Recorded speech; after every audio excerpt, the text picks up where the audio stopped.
"Why do you leave balloons on my husband's grave?" asks the millionaire to the single mother. Elizabeth Thompson couldn't stand that situation anymore. Every Thursday, without fail, when she arrived at the cemetery to visit Richard's grave, she found colorful balloons tied to the wooden cross. Childish balloons, cheerful, completely out of place in that solemn environment. And every Thursday, she angrily tore them off, throwing them in the trash before placing her white roses. On that August morning, Elizabeth arrived earlier than usual. She wanted to catch the person responsible for that offense. She parked her black Cadillac far from the gate and walked slowly among the graves, feeling the cold wind that foretold rain. When she approached the Thompson family tomb, her heart raced. There she was, a young woman with dark skin, curly hair tied in a ponytail, wearing a simple brown blouse and cotton pants. On her lap, a tiny baby wrapped in a beige blanket. The young woman was kneeling before Richard's grave, carefully tying the strings of 3 metallic balloons shaped like little dogs and a blue airplane. She was murmuring something softly, as if praying or talking. The baby looked up with curious eyes, following the movement of the balloons dancing in the wind. Elizabeth felt her blood boil. She quickened her pace, the heels of her Italian shoes sinking slightly into the damp grass. The sound alerted the young woman, who quickly turned her face. For a second, their gazes crossed. The young woman had large, dark eyes, with an expression that mixed surprise and something Elizabeth couldn't identify. Fear. Guilt. "What do you think you're doing?" Elizabeth's voice came out louder than she intended, echoing among the headstones. The young woman stood up slowly, adjusting the baby in her lap and taking a step back. I was just what?" Elizabeth stepped forward, pointing at the balloons. "Turning my husband's grave into a children's party. Who do you think you are?" The young woman hugged the baby tighter. The little one began to whimper, sensing the tension. "I'm sorry, I didn't mean to bother. I just came to bring... Elizabeth let out a bitter laugh. "You come here every week, every damn Thursday. Do you think I don't notice? Do you think I don't see these ridiculous balloons? Please lower your voice. You're scaring Ethan." Elizabeth stopped for a second. The audacity of that young woman giving her orders. Who did she think she was? "I don't care about your son. I want you to tell me right now, at this very moment, what you're doing here. How did you know my husband? Why do you come to his grave?" The young woman took a deep breath. Her chin trembled slightly, but she kept her gaze steady. "I worked at the hospital. I took care of your husband during the 3 months he was hospitalized." Elizabeth felt as if cold water had been thrown in her face. She knew all the nurses at the private hospital where Richard had stayed, or thought she did. She had spent entire months practically living in that place. "That's a lie.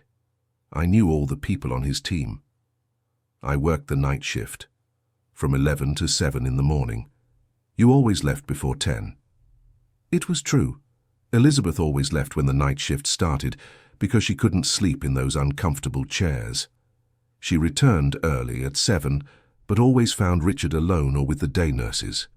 "So what? You did your job. That doesn't give you the right to come here, to appropriate his memory as if—" "I promised," the young woman interrupted, and her voice faltered. "I promised I would continue bringing joy to wherever he was. It was his last request." Elizabeth felt the ground disappear beneath her feet. That couldn't be true. Richard had never mentioned that young woman. He had never spoken of promises made to unknown nurses. They had been married for 35 years. She knew everything about him. "You're making this up. My husband would never make such an inappropriate request. He said he didn't want me to cry." The young woman's voice was choked up now. "He said when the time came he wanted me to remember the good times. That's why the balloons. Because he always laughed when I told him about my niece and the balloons she loved." "Your niece?" Elizabeth was losing control of the situation. None of this made sense. "No, not niece." The woman shook her head as if confused. "Sorry, I meant... Look, I really need to go. Ethan will start crying for real and he's hungry."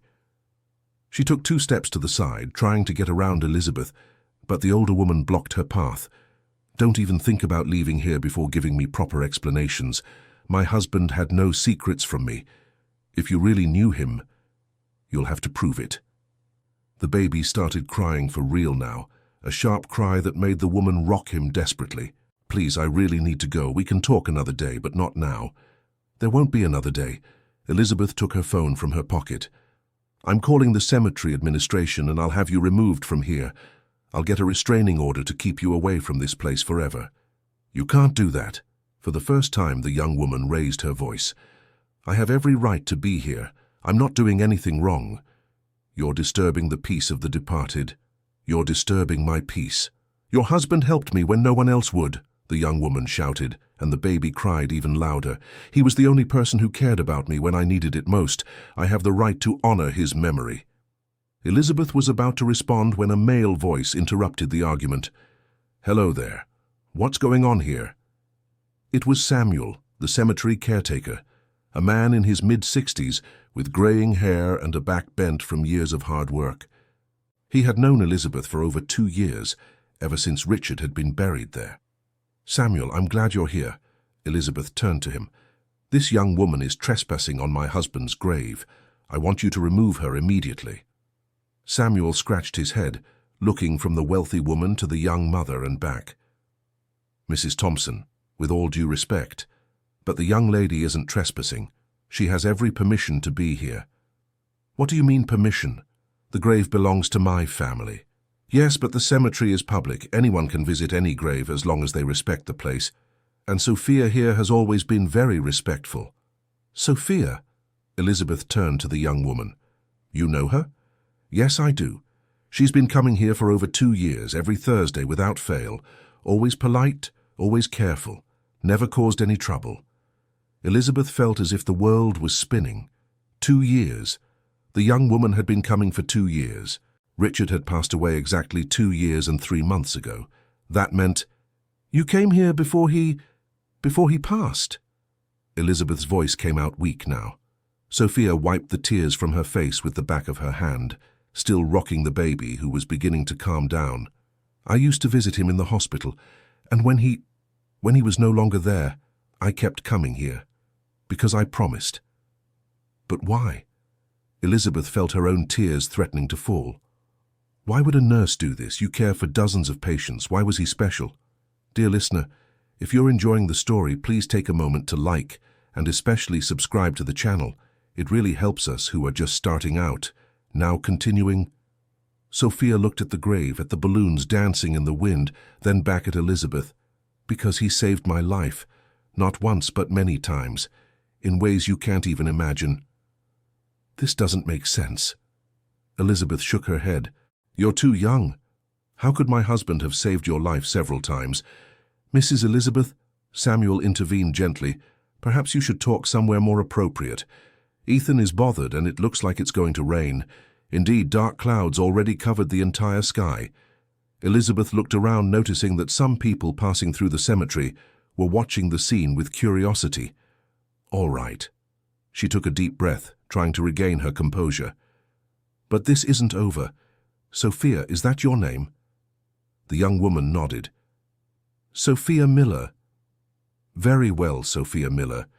You're going to explain this whole story to me properly, but not here. I'm going to investigate everything about you, you can be sure of that. There's nothing to investigate." Sophia raised her chin. "I have nothing to hide."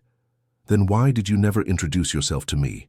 Why do you hide behind those balloons, always coming when you know I won't be here?" "Because I knew you would react exactly like this, with anger, with accusations. I didn't want confrontation. I just wanted to fulfill my promise in peace." Elizabeth opened her mouth to respond, but the first raindrops began to fall. Thick, heavy, quickly wetting her shoulders and hair. "Go away," she said finally. "But don't think this is over." Sophia didn't need more encouragement. She covered the baby's head with the blanket and ran toward the gate, her steps light on the grass. Elizabeth stood there in the now heavy rain, looking at the balloons Sophia had left tied. The wind shook them violently, but they resisted, stubbornly cheerful amid that storm. Samuel was still there, one hand over his eyes to protect them from the rain. Mrs. Elizabeth, you should go too. You'll catch a cold. Samuel. She turned to him. You said you know that young woman. What else do you know about her? The caretaker hesitated. Look, it's not my place to meddle in other people's business. Please, I need to understand what's happening. He sighed, pulling an old handkerchief from his pocket to wipe his face. I know she's a good girl. She always brings flowers too, not just the balloons.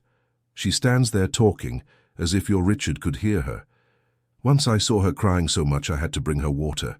She said he had done a lot for her, and that she could never repay him. Did she say anything else? About how she met my husband? No, I never got into those details. But Mrs. Elizabeth, if I may say so, I've worked here for almost 20 years. I've seen many people come and go, and I can assure you that young woman only has good intentions. The love she shows for your late husband is sincere.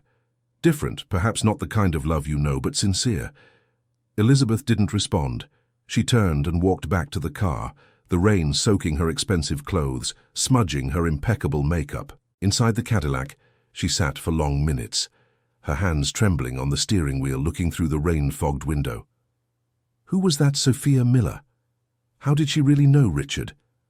And why, for the first time in 2 years, did Elizabeth feel that perhaps she didn't know her husband as well as she thought?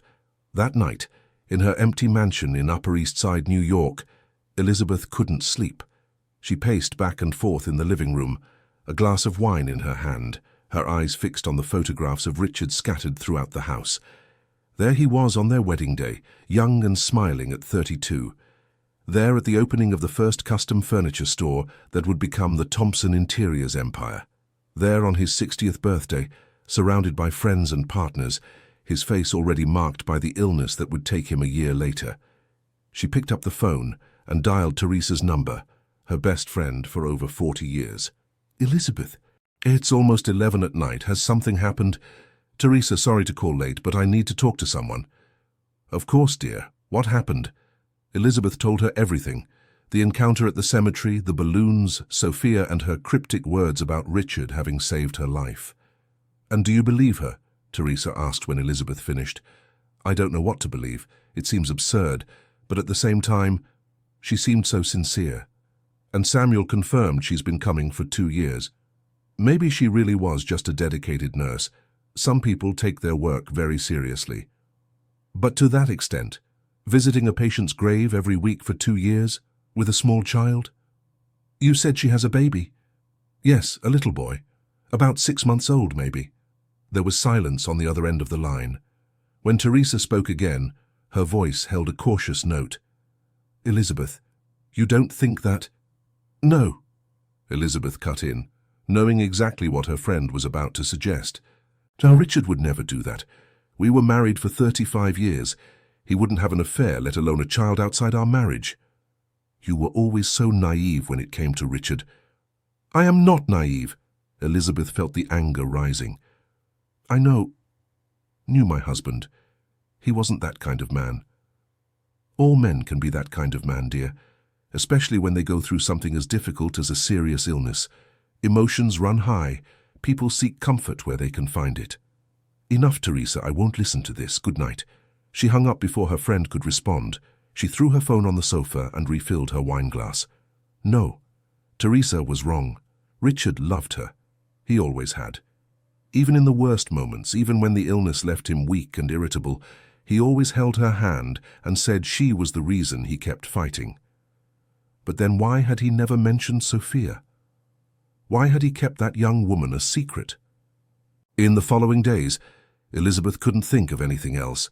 She cancelled company meetings, avoided friends, spent hours locked in Richard's home office, searching for something, anything that would explain the situation. She went through financial documents, bank statements, old emails. Nothing. No mention of a Sophia Miller.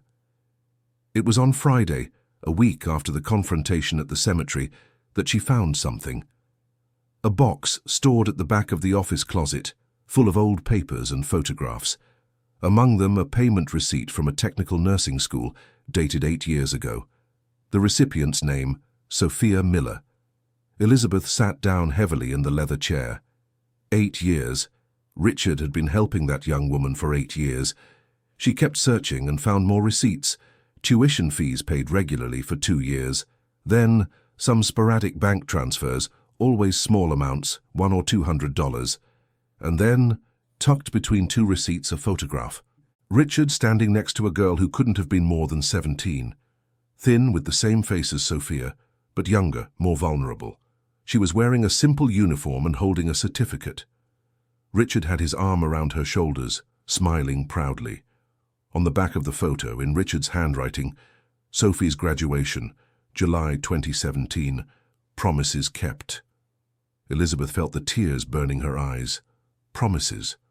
What promises had her husband made to that girl? Why? She needed answers, and there was only one person who could give them. That's why the next Saturday morning, Elizabeth hired a private investigator.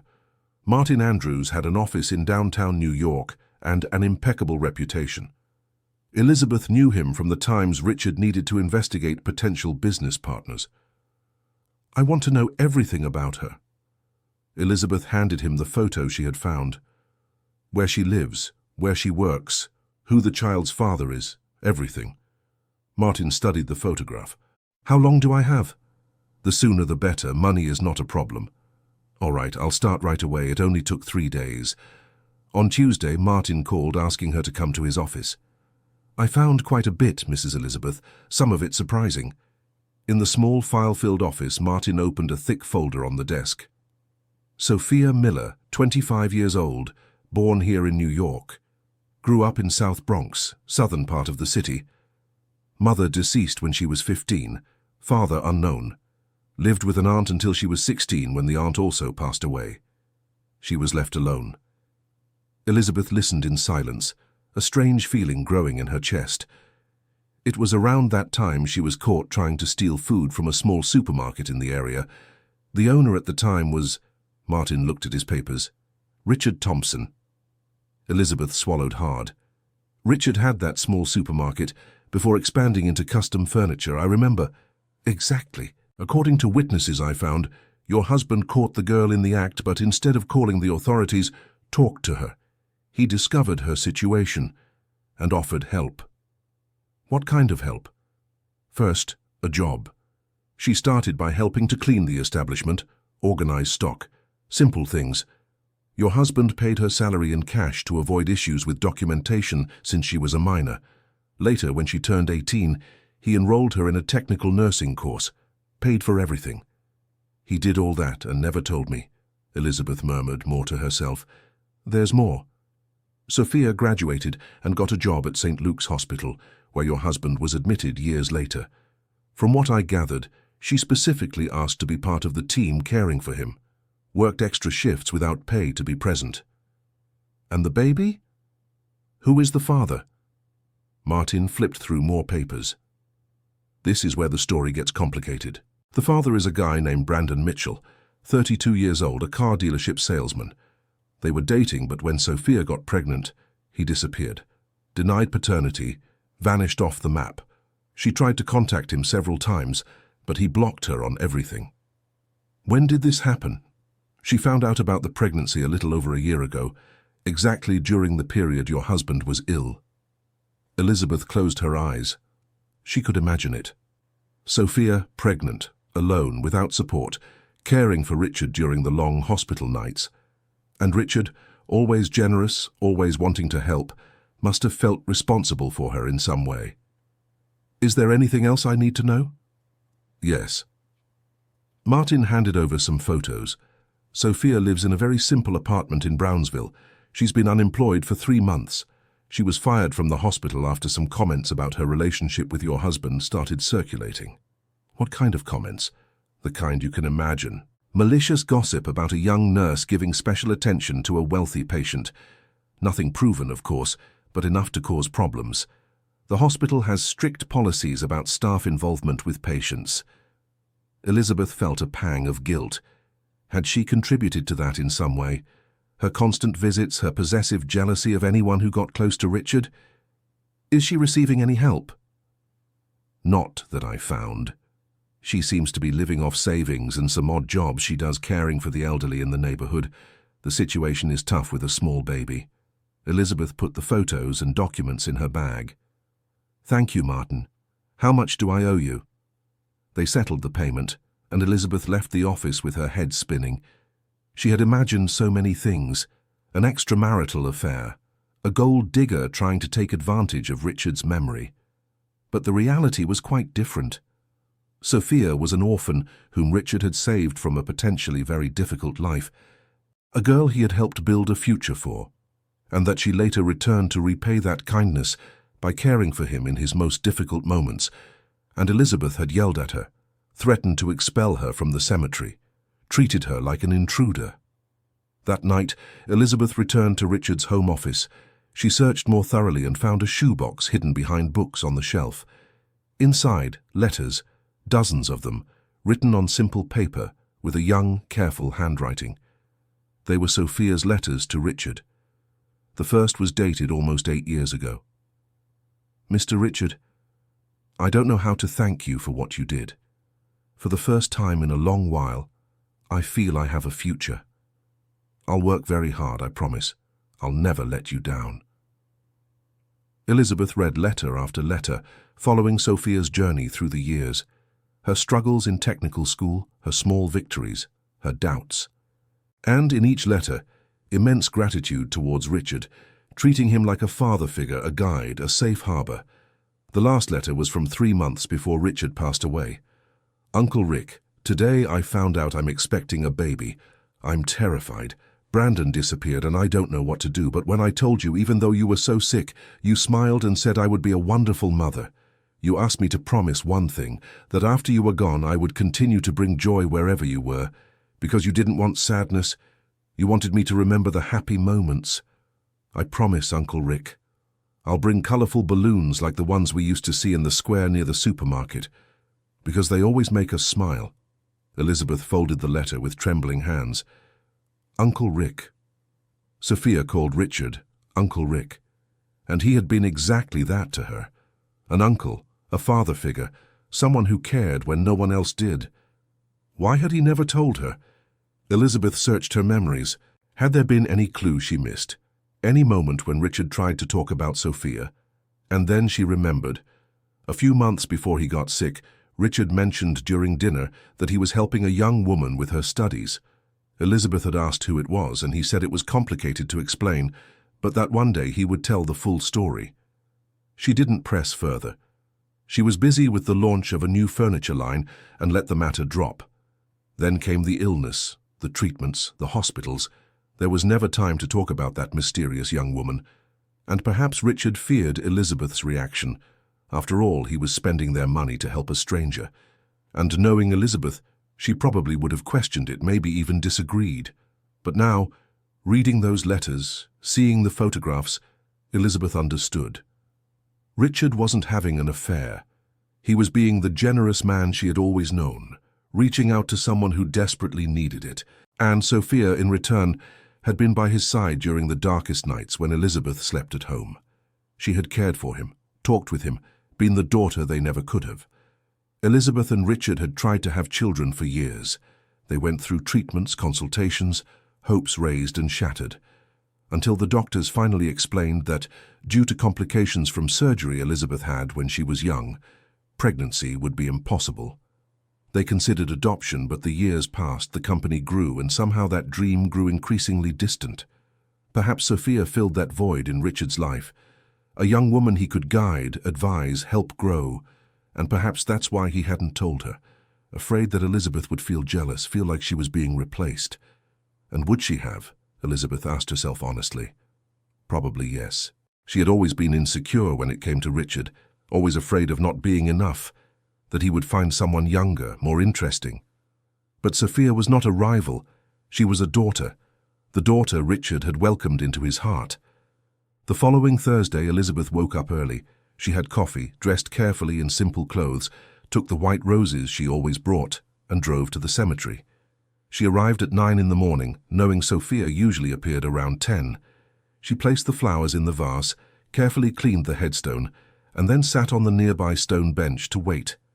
Sophia appeared promptly at 10:15, the baby in her arms as always, a bag with the balloons in her other hand.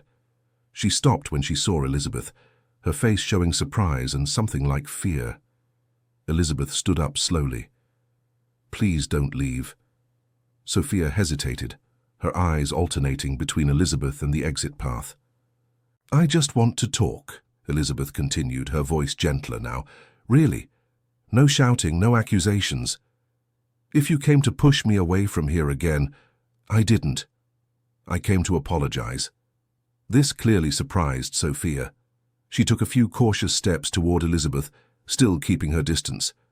"I was unfair to you," Elizabeth said, the words coming out with difficulty.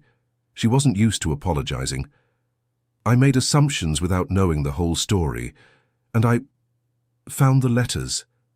Sophia paled. "The letters? The ones you wrote to Richard. He kept all of them.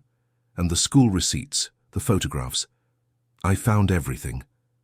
I can explain. You don't need to." Elizabeth shook her head.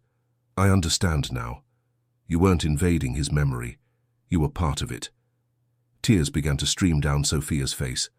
"He saved my life. Literally. I was so lost, so alone.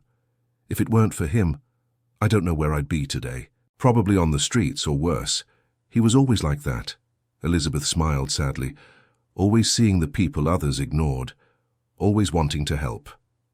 "I'm sorry I never introduced myself to you. Uncle Rick talked about you so much. He loved you so much." "Uncle Rick," Elizabeth repeated the nickname, feeling her heart tighten. May I hold the baby?" Sophia seemed surprised, but after a moment of hesitation, she extended little Ethan to Elizabeth. The baby, wrapped in a light blue outfit, looked at Elizabeth with big, curious eyes, then smiled a toothless smile that melted something inside her. "Hi, Ethan," Elizabeth murmured, rocking him gently. "You're beautiful." "He's 6 months old now," Sophia said, standing beside Elizabeth. "He's starting to sit up by himself." 6 months, Elizabeth calculated mentally. "So Richard met him?" "He did. I took Ethan to visit when he was 1 month old. Uncle Rick held him for almost an hour just looking at his little face. He said Ethan had come to bring light in the darkest moment." Elizabeth felt tears threatening to fall. "He must have loved that. Seeing you as a mother." "He said I would be great." Sophia wiped her face. "Even when I was terrified, not knowing how I would raise a baby alone, he was sure I could handle it." They stood there for a moment, in shared silence. Then Elizabeth carefully handed Ethan back to Sophia. "You said you're unemployed." Sophia stiffened. "The investigator told you that too." "Investigator?" Sophia seemed shocked. "I'm sorry. I hired someone to find out more about you. But before you get angry, you need to understand I was confused, scared. I didn't know what to think." "And now you do?" "Now I know I made a terrible mistake, and I want to fix it." "You don't need to give me anything," Sophia said quickly. "I didn't come looking for money or favors. I just want to honor Uncle Rick's memory." "I know. But still, I'd like to help. Richard would have wanted that. I can manage on my own." "I'm sure you can," Elizabeth smiled, "but you don't have to manage alone. Richard taught me that accepting help isn't weakness, it's wisdom." Sophia bit her lip, clearly struggling with herself. "I don't know. At least think about it." Elizabeth handed her a card with her number. "Call me if you need anything, even if you just want to talk." Sophia took the card, looking at it as if it were something fragile that might break. "Why are you doing this?" "Because Richard loved you like a daughter, and if he loved you, then I should too. I should have from the beginning." "You don't even know me." "Then let's get to know each other." Elizabeth gestured to the bench. "Do we have time now?" Sophia hesitated, then nodded. They sat down, Ethan on Sophia's lap, and Elizabeth asked, "Tell me, from the beginning. I want to know everything." And Sophia told her. She talked about growing up without a father, about losing her mother at 15 to diabetes complications, about going to live with her aunt, who was kind but too poor to take on another mouth to feed, about the accident that took her aunt a year later, leaving Sophia completely alone. I was living in a terrible boarding house room, Sophia explained. I paid with the money I earned cleaning houses, but it was never enough. There were days I didn't eat so I could pay the rent. It was on one of those days that I tried to steal food from Uncle Rick's supermarket. Dear listener, if you're enjoying the story, please take a moment to like and especially subscribe to the channel. It really helps us who are just starting out, now continuing. Did he catch you? He did, but he wasn't angry. He asked why I was doing that, and I broke down. I told him everything. I thought he would turn me over to the authorities, but instead he took me to the back room and gave me a plate of food that his wife had prepared. Elizabeth smiled. She remembered making lunches for Richard to take to the supermarket when he was just starting the business.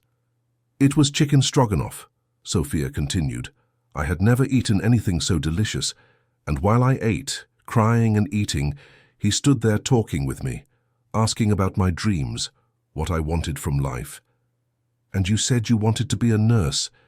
I said I wanted to help people, because when my mother was sick, the nurses were so kind to us. Even though they knew we couldn't really pay, they took care of her until the end. And I wanted to be like that. I wanted to make a difference. And Richard decided to help you achieve that. He gave me a job the next day, said I would work at the supermarket, but only until I was 18. After that, he would put me through technical school, and he kept his promise. Elizabeth listened, imagining her husband doing all that in secret, keeping the letters, following Sophia's progress, becoming the father figure she needed. Did he go to my graduations? Elizabeth asked. He did. He always sat in the back so he wouldn't draw attention, but afterward he would come congratulate me, bring me a small gift. Once he gave me a stethoscope. I still have it. May I ask, did you know about me? Did you know I existed? Yes, I did. Uncle Rick talked about you a lot. Said you were the strongest woman he knew, that you built the company together, that you were the perfect partner. He showed me pictures, told stories. I knew how much he loved you. But he never told me about you.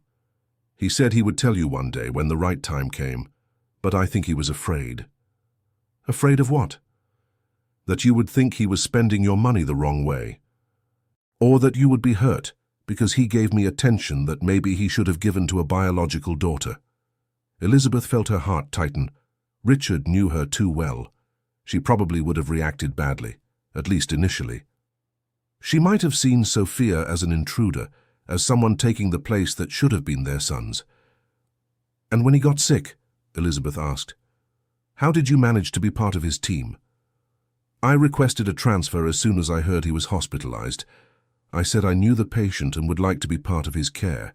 In the hospital, it's common for nurses to ask to care for specific patients when they have some connection. They allowed it. And you worked the night shift because you knew I wouldn't be there. Yes, I didn't want to cause trouble. I didn't want you to feel uncomfortable.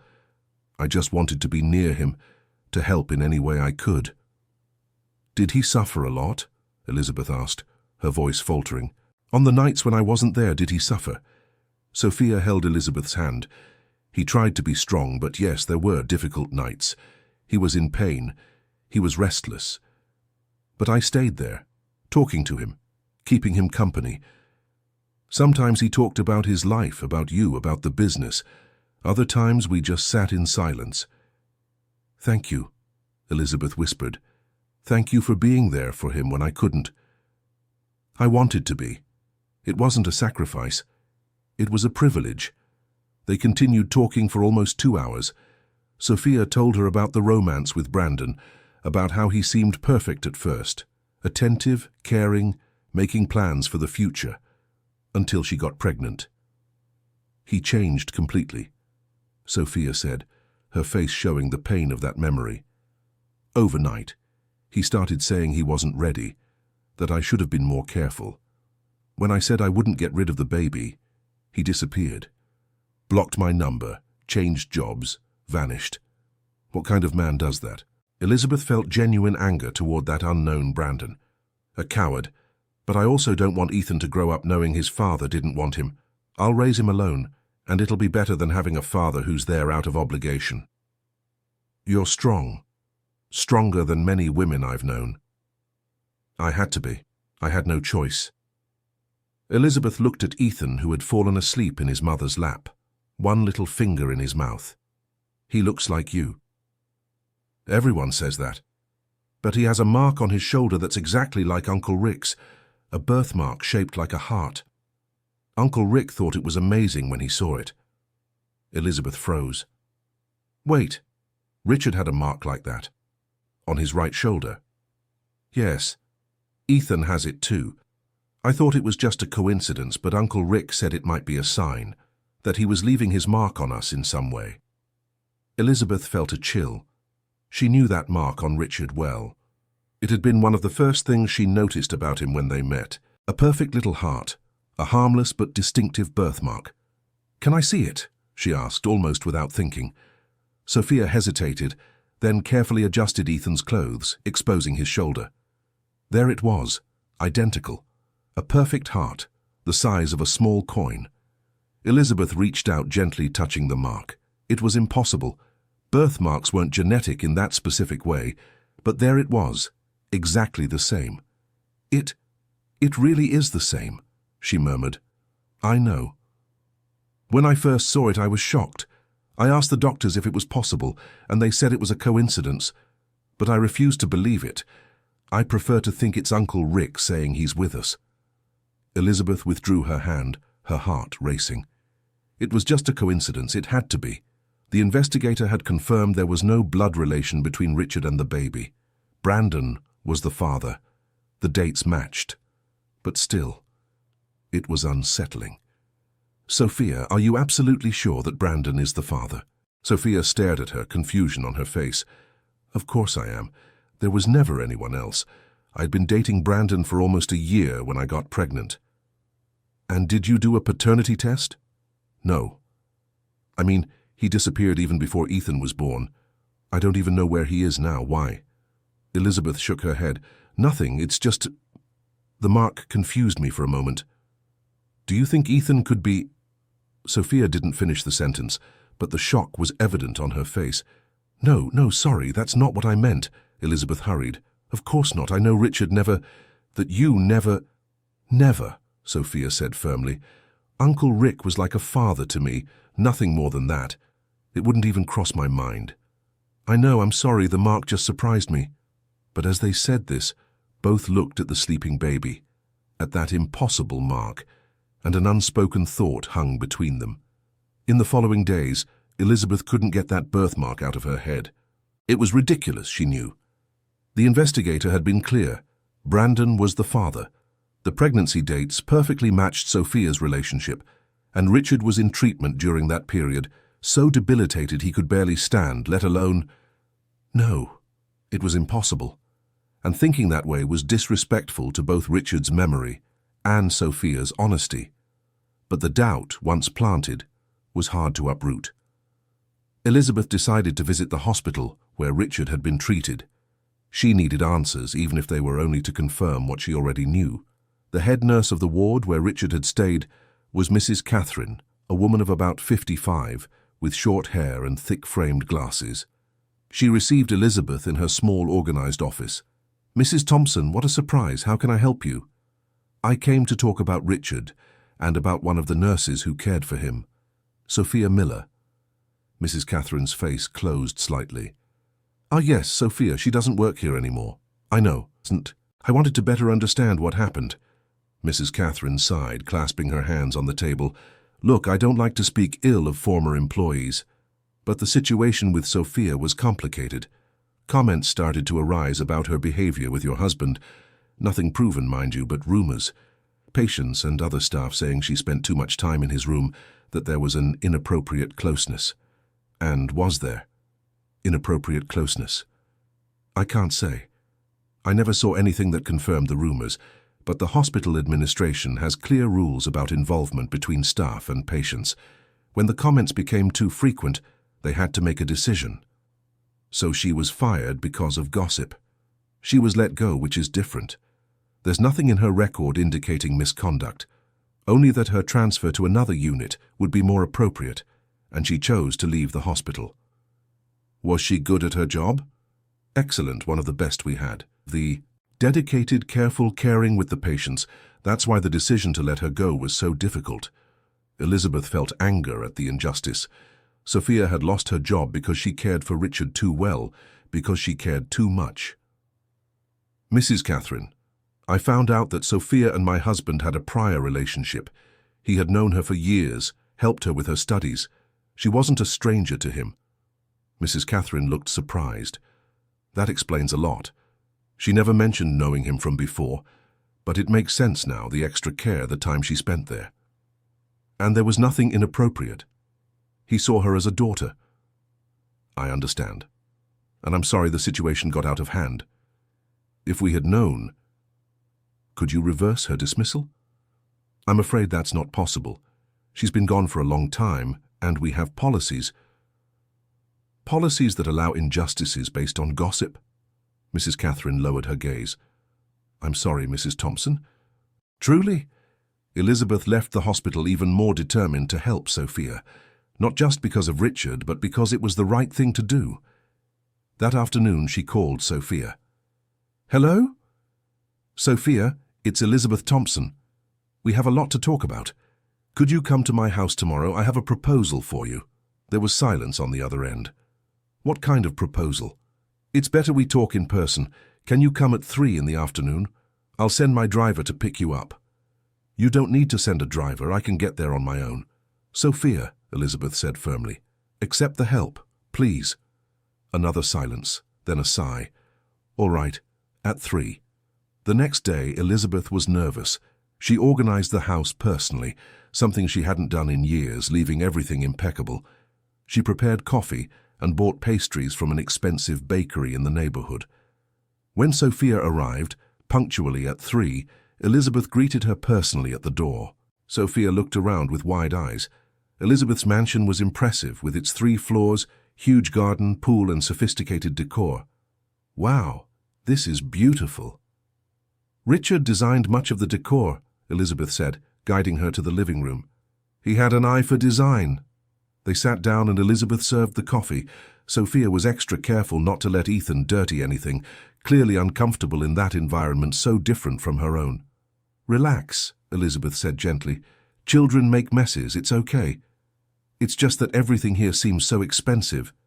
It's just a house, and if Ethan breaks something, it doesn't matter. Sophia gave a small smile, still tense. Ethan, oblivious to the atmosphere, played with a stuffed animal on his mother's lap. Well, about my proposal, Elizabeth began. I found out you lost your job at the hospital because of unfair rumors about your relationship with Richard. Who told you? I went there personally. I spoke with the head nurse. She confirmed everything. Sophia lowered her eyes. It was humiliating. People looked at me like I was, I don't know, like I had done something wrong. But I was just taking care of him, that's all. I know. And I want to make it up to you somehow. You don't need to make anything up to me. Yes, I do, because part of the blame was mine. My constant presence at the hospital, my possessive behavior, probably contributed to the rumors. You were grieving. It's natural to be protective. Still, I want to help you. Richard would have wanted to. What exactly are you proposing? Elizabeth took a deep breath. She had thought a lot about it over the past few nights. Richard had a project, something he wanted to do for years but never had the time. He wanted to create a support center for at-risk youth, a place that offered support, education, opportunities, like he did with you, but in a structured way, helping many people. Sophia listened attentively. He mentioned it a few times. At the hospital. He said it was his dream for when he got better. Exactly. And I want to make that dream a reality.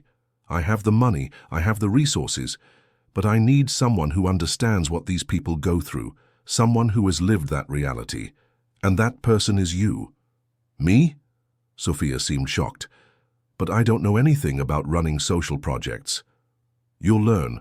I'll hire consultants, experienced people to help, but you will be the heart of the project, the person who makes the important decisions, who understands who we're trying to help. Elizabeth, it's too much. It's not. It's what Richard wanted, and it would be your chance to continue his legacy on a broader scale. Sophia was clearly wrestling with conflicting emotions, wanting to accept but afraid she couldn't handle it, of disappointing. What if I fail? Then we'll try again, but you won't fail. I know it. Why? You barely know me. Because Richard believed in you, and he was never wrong about people. Tears began to stream down Sophia's face. She quickly wiped them away, not wanting to cry in front of Elizabeth. I'm sorry, it's just, no one has ever trusted me like that, except for Uncle Rick. Then it's time for more people to trust you, starting with me. I don't know what to say. Say yes, or at least say you'll think about it. Sophia looked at Ethan, then at Elizabeth. Can I ask a question? Of course. Why are you really doing this? It's not just because of Uncle Rick. It's for something else too, isn't it? Elizabeth stayed silent for a moment, then nodded. Yes, you're right. Part of me is doing this for Richard, but another part is doing it for myself. I don't understand. I spent 2 years angry at the illness that took my husband, angry at the world for continuing to spin when mine had stopped, angry at myself for all the things I didn't say, all the moments I wasted, and that anger was consuming me. And now I found you, and I found a reason to turn that anger into something positive, a way to honor Richard that isn't just tears and flowers on a grave, but rather by creating something real, something that helps people, like he always did. Dear listener, if you're enjoying the story, please take a moment to like and especially subscribe to the channel. It really helps us who are just starting out. Now continuing. Sophia wiped her face again. When would we start? So you accept? I'm still scared, but yes, I accept. For Uncle Rick, and for all the other people who need a chance like I had. Elizabeth felt something inside her ease, as if a huge weight had been lifted from her shoulders. Great, then let's start on Monday. I have some properties that Richard left. One of them would be perfect for the center. It's in the South Zone, not far from where you grew up. They spent the next hours discussing details. Elizabeth showed floor plans of the property, talked about budgets, possibilities. Sophia contributed with ideas, with her unique perspective of someone who knew the difficulties firsthand. When Sophia left, it was already night. Elizabeth walked her to the door and on impulse hugged her. Thank you, she whispered, for taking care of him when I couldn't, for loving him as he deserved to be loved. Sophia returned the hug, holding Ethan between them. He was special. And I see a lot of him in you. When the door closed, Elizabeth stood there for a long moment. For the first time in 2 years, she didn't just feel sadness. She also felt hope. In the following weeks, everything happened quickly. Elizabeth hired a team of lawyers to structure the center legally, found consultants specialized in social projects to guide Sophia, started the renovations on the building that would be the headquarters, and throughout this process her relationship with Sophia deepened. They met almost daily, sometimes to discuss the project, sometimes just to talk. Elizabeth discovered that Sophia was intelligent, insightful, with surprisingly mature ideas for someone so young. And Ethan became a constant presence in Elizabeth's life. She bought toys, set up a crib in one of the mansion's rooms for when Sophia needed to leave him there, learned to change diapers for the first time in her life. One afternoon, while Elizabeth was holding Ethan, Sophia commented, "You're a natural with him, as if you'd always taken care of babies." Far from it. Elizabeth laughed. "I'm improvising every second." "Well, it seems like you know exactly what you're doing." Elizabeth looked at Ethan's little face, at those dark eyes so similar to Sophia's. "He makes me feel, I don't know how to explain it. Complete, maybe. Uncle Rick always said you would have been an amazing mother." "He said that?" "Yes. He told me about the problems you had, about how you couldn't have children. He said it broke his heart because you deserved to be a mother." Elizabeth felt tears burning. "We tried so hard. And then, when we couldn't, I tried to accept it. But there was always an emptiness. You don't have to be empty anymore." Sophia said softly, "Ethan can have 2 people taking care of him. If you'd like, of course. You'd let me be part of his life like that? You already are. He smiles when he sees you. He calms down when you hold him. Children sense these things. They know who is good for them. Elizabeth held Ethan close to her chest, feeling the baby's little heart beating against hers. It was a gift she hadn't expected, didn't think she deserved, but now that she had it, she couldn't imagine her life without that child. The support center began to take shape. Sophia worked tirelessly, interviewing professionals, visiting other centers to see how they worked, creating programs that made sense. Elizabeth was impressed by the young woman's dedication, by her ability to balance work, the baby, and still find time to visit Richard's grave every Thursday. "You don't have to go there every week anymore," Elizabeth said on one such occasion. "We're doing what he would have wanted. That's already a way to honor him." "I know," Sophia replied. "But the balloons were a promise, and I keep my promises." Elizabeth started to go with her. Every Thursday, they went together to the cemetery, Elizabeth with her white roses, Sophia with her colorful balloons. They placed the tributes side by side and stood there for a few minutes, sometimes talking, sometimes in silence. Samuel, the caretaker, always greeted them with a smile. "It's good to see you two together. Your Richard would be happy." "Would he?" Elizabeth asked. "Definitely. He always wanted to bring together the people he loved." It was during one of these visits to the cemetery that something unexpected happened. A man of about 30 approached them, tall, dark hair, wearing a cheap suit. "Excuse me, are you family of Richard Thompson?" Elizabeth and Sophia exchanged looks. "I'm his widow," Elizabeth replied. "Why?" "My name is Frank Smith. I wanted to thank Mr. Richard, even though he's no longer here." "Thank him?" Sophia asked. "Yes. 5 years ago, I was in a very bad situation. No job, in debt, about to lose my house. Mr. Richard gave me a job at his company. It wasn't anything big, just an administrative assistant position. But he paid well and, more importantly, he believed in me when no one else did." Elizabeth frowned. She knew the company's employees, at least the higher-ups. But she didn't remember that Frank. "Do you still work there?" "No. I left 2 years ago to start my own business, a small transport company. But I only managed because Mr. Richard taught me everything about administration, gave me opportunities to grow. He was more than a boss. He was a mentor." "How did you find out that he had passed?" Sophia asked gently. "I read it in the newspaper at the time. I was devastated. I wanted to go to the funeral, but I was traveling for work. Since then, I come here once a month to give thanks. And today, I found you." Frank looked at the balloons, then at the roses, and smiled. That was just like him. Different. While other business owners only cared about profits, he cared about people. After Frank left, Elizabeth became thoughtful. "How many people do you think there are like him? People Richard helped without me knowing?" "Many, I imagine," Sophia replied. "Uncle Rick wasn't the type to do charity for show. He did it because he genuinely cared. And I knew nothing about it. I lived with him for 35 years and didn't know this part of him.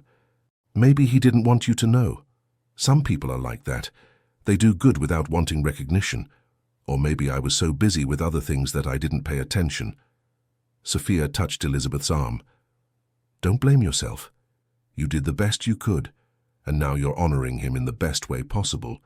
The center's opening was scheduled for 3 months from now. The building was almost ready, the professionals hired, the programs structured. It would be called the Richard Thompson Support and Training Center, offering everything from vocational courses to psychological assistance for vulnerable youth." But as the date approached, Sophia grew increasingly nervous. "What if no one shows up?" she asked Elizabeth one afternoon while reviewing the final details. "What if we invest all this money and time and people don't come?" "They will come," Elizabeth said with certainty. "You know better than I do what it's like to be in their position. When someone offers real help, you grab it with both hands. But what if I'm not good enough to lead this? I'm still so young, I have no experience." "You have the experience that matters. You've lived what they've lived. You understand the difficulties in a way no expensive consultant could. Sophia bit her lip, still unsure. Would Uncle Rick be sure I could handle it? Absolutely. And I am too. But even with Elizabeth's support, Sophia was clearly overwhelmed. Taking care of Ethan, working at the center, dealing with the pressures of such a large project, it was taking its toll. It was Elizabeth who suggested, "Why don't you and Ethan come live here?" What? Sophia seemed shocked. This house is huge, there are empty rooms galore, and you spend more time here than at your own place anyway. It would make sense. I can't accept that. Why not? Because it would be too much. You're already doing so much. Sophia, Elizabeth held the young woman's hands. I'm not offering this as charity. I'm offering because I want to. Because this house is too empty, because I wake up in the morning and there's no sound except the wall clock. And when you're here, when Ethan's here, the house feels alive again. But people will talk. They'll say I'm taking advantage. Let them talk. I don't care what people say. I only care about doing what's right, and having you here is right. Sophia hesitated for several days before accepting. But in the end, practicality won out. Her apartment was tiny, had wiring problems, and living in Elizabeth's mansion would really make things much easier. On moving day, Sophia brought very few things. Some clothes, Ethan's toys, photographs. It was striking how a whole life fit into 3 suitcases. Elizabeth prepared one of the largest rooms for her, with a view of the garden. She set up a state-of-the-art crib for Ethan, put in a comfortable armchair for breastfeeding, made everything perfect. When Sophia saw it, she started to cry. It's too much, all of this is too much. It's just the beginning, Elizabeth hugged her. You deserve this and much more. Living together was surprisingly easy. Sophia was organized, respectful, always asking before touching anything. Ethan brought joy with his babbling and smiles, and Elizabeth discovered she loved having company, having someone to talk to at breakfast, someone to watch television with at night. They established routines. Elizabeth took care of Ethan while Sophia worked at the center. Sophia cooked delicious dinners, teaching Elizabeth simple recipes she had never tried before. On weekends, they went for walks in the park with Ethan. People close to Elizabeth began to comment. Her friend Teresa was the most direct. Are you replacing the life you didn't have with Richard, with this young woman and her baby? I'm not replacing anything, Elizabeth replied calmly. I'm living. For the first time in 2 years, I'm really living. But you barely know her. What if she's taking advantage? She's not, and you don't know her to speak like that. Elizabeth, I worry about you. This young woman appeared out of nowhere, with an emotional story, and now she's living in your house, managing your money. The center's money is an investment in Richard's dream, and Sophia is doing incredible work. The program registrations are already full before we've even opened. I still think you should be more careful. Elizabeth ended the call frustrated. Why couldn't people just be happy for her? Why did they have to question every good thing that happened? But Teresa's comments planted a seed of doubt, and that doubt grew when Elizabeth discovered something disturbing. It happened by chance. She was looking for documents in Richard's office when she found a folder she hadn't seen before. Inside, bank statements from an account Richard kept separate from the main one. Monthly transfers to Sophia, as Elizabeth already knew, but there was something else too.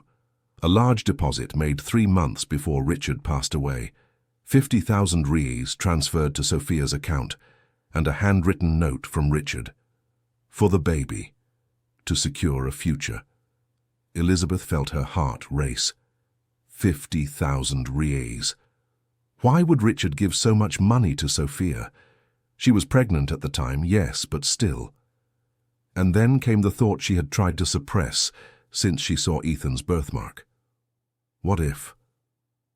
What if there was more to the story than she knew? She confronted Sophia that night while they were having dinner. I need to ask you something, and I want complete honesty. Sophia stopped eating, immediately tense. Of course, what is it? Richard gave you 50,000 reais before he died. Sophia's face paled. He told you that. I found the statements. Why did he give you so much money? He said it was for Ethan, to make sure I could give him a good start. I tried to refuse, but he insisted.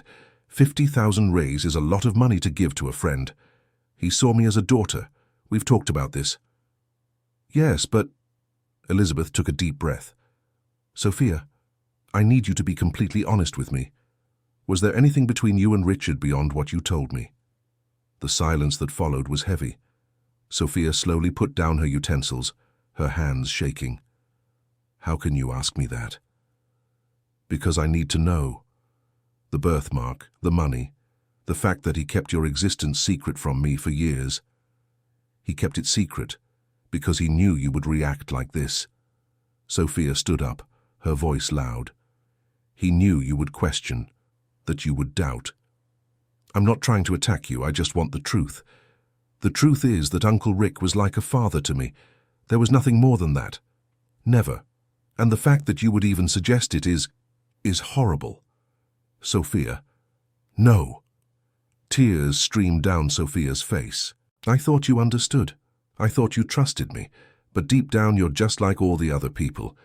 You see a poor girl near a rich man and automatically assume the worst. That's not it. It's just that there are questions that need answers. The answers have already been given. How many times do I need to repeat the same story? Uncle Rick helped me because he was a good person. Period. There were no ulterior motives. There was nothing hidden. And the money. I told you. It was for Ethan, and I used every penny for that. I paid the initial expenses, bought clothes, diapers, medicine. It's all documented if you want to see. I don't need to see. Yes, you do. Sophia ran to the bedroom and came back with a box full of receipts.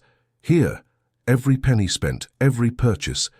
Because I knew that one day someone would question, that someone would think I stole, that I took advantage. She threw the box on the table, papers scattering everywhere. Elizabeth looked at it all, at the meticulously organized receipts, and felt ashamed. Sophia, I'm sorry. I didn't mean to... Yes, you did. You doubted me, just like everyone always has. And I thought here would be different. I thought I had finally found someone who saw me as more than just an opportunist. I see you that way. It's just... Just what? Just that I'm poor? Just that I'm young? Just that I don't deserve anyone's trust? Ethan started crying in the next room, frightened by the loud voices. Sophia wiped her face abruptly and went to attend to him. Elizabeth was left alone at the dining table, surrounded by receipts, feeling like the worst person in the world. In the following days, the atmosphere in the house grew tense. Sophia was polite but distant. She avoided conversations beyond what was necessary and spent as much time as possible away from home, working at the center. Elizabeth tried to apologize several times, but Sophia always cut her off. You don't need to apologize. You have the right to ask any questions you want. But it was clear that trust had been broken, and Elizabeth didn't know how to fix it. It was Samuel, the cemetery caretaker, who ended up helping. On a Thursday, when Elizabeth went alone to visit Richard's grave, Sophia hadn't shown up. It was the first time in 2 years that she hadn't come. "Where's Sophia?" Samuel asked. "We had a fight," Elizabeth admitted. "I ruined everything." "What happened?" Elizabeth told him everything, the doubts, the questions, Sophia's reaction. When she finished, Samuel shook his head. "Mrs. Elizabeth, may I be honest with you?" "Please." "You're letting fear control your actions. Fear of being deceived. Fear of trusting. Fear of opening your heart again after losing your husband." "I have the right to protect Richard's memory." "You do. But his memory doesn't need protection. What he did for that young woman is beautiful, it's pure. And you're tainting it with unfounded suspicions. But the signs... What signs? A birthmark? That's a coincidence. A cash gift? That's generosity. Mr. Richard helped dozens of people throughout his life. Why would it be different with Sophia? Elizabeth had no answer. "You know what I think?" Samuel continued. "I think you're jealous." "Jealous?" "Yes. Jealous because Sophia had time with your husband that you didn't. Jealous because he shared parts of himself with her that he didn't share with you. And instead of accepting that as an aspect of the complex person he was, you're trying to turn it into something dirty." The words hurt because they were true. Elizabeth was jealous. Jealous of every night Sophia had spent by Richard's side, jealous of the pure and simple relationship they had, jealous of having been left out. "How do I fix this?" she asked, her voice small. By apologizing for real, and showing with actions, not just words, that you trust her. That night, Elizabeth prepared a special dinner. She made Sophia's favorite dishes, set the table nicely, and waited for her to arrive. When Sophia entered, clearly surprised by the preparation, Elizabeth said, "Please sit down, I need to talk to you." Sophia hesitated, but eventually sat down, Ethan on her lap. "I was wrong," Elizabeth began, without beating around the bush. "I was wrong to doubt you, to question your character, to let my fear control me, and I want to apologize, not just with words, but for real. Elizabeth, let me finish. You're right.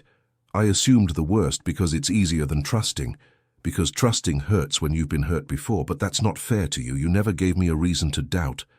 I really didn't. I know, and yet I doubted, because deep down I was jealous. Jealous of the time you had with Richard, jealous of the relationship you had. And I turned that jealousy into suspicion." Sophia remained silent for a long moment. "You know Uncle Rick talked about you all the time, right? Every conversation we had, he mentioned you in some way. How strong you were, how smart, how you built everything together. He loved you so much that sometimes it hurt to see." "It hurt? Because I never had that. No one ever loved me that way. My parents, my aunt, Brandon, no one. So yes, there was envy on my part too. Envy that you had him for 35 years while I only had a few." Elizabeth felt tears in her eyes. "Maybe we were envying each other all this time. Maybe. But it doesn't have to be that way. We can share the memories of him. We both loved him in different ways, and there's room for both of us." "Do you really believe that?" "I do. And I want you to stay. Here, in this house. Not as a favor, but as family." Sophia finally smiled, a small but genuine smile. "Family. Family, if you'll accept." The reconciliation wasn't instant. It took time to rebuild trust, but gradually they returned to normalcy, and this time with a deeper understanding of each other. The inauguration of the Richard Thompson Center was a resounding success. Over 200 people showed up, including young people interested in the programs and community members wanting to show support. The local press covered the event, highlighting Sophia's story and her relationship with Richard. During the opening speech, Sophia said, "This center exists because of a man who believed in me when no one else did. Richard Thompson taught me that one person can make a difference in another's life. And now, through this space, we will continue making that difference for hundreds of others." Elizabeth was in the front row, applauding, tears of pride streaming down her face. In the following months, the center thrived. Sophia proved to be a natural administrator, with empathy for dealing with young people, and firmness for making difficult decisions. Elizabeth took on the role of mentor, using her business experience to help structure the operations. And Ethan grew up, surrounded by love. At 10 months he began to crawl. His first outing was in the mansion's garden, with Elizabeth and Sophia watching him anxiously. "He's going to fall," Sophia said nervously. "Let him." Elizabeth smiled. Children need to fall to learn how to get up. And when Ethan took his first unsteady steps, they both applauded as if it were the greatest achievement in the world. But there was still something bothering Elizabeth.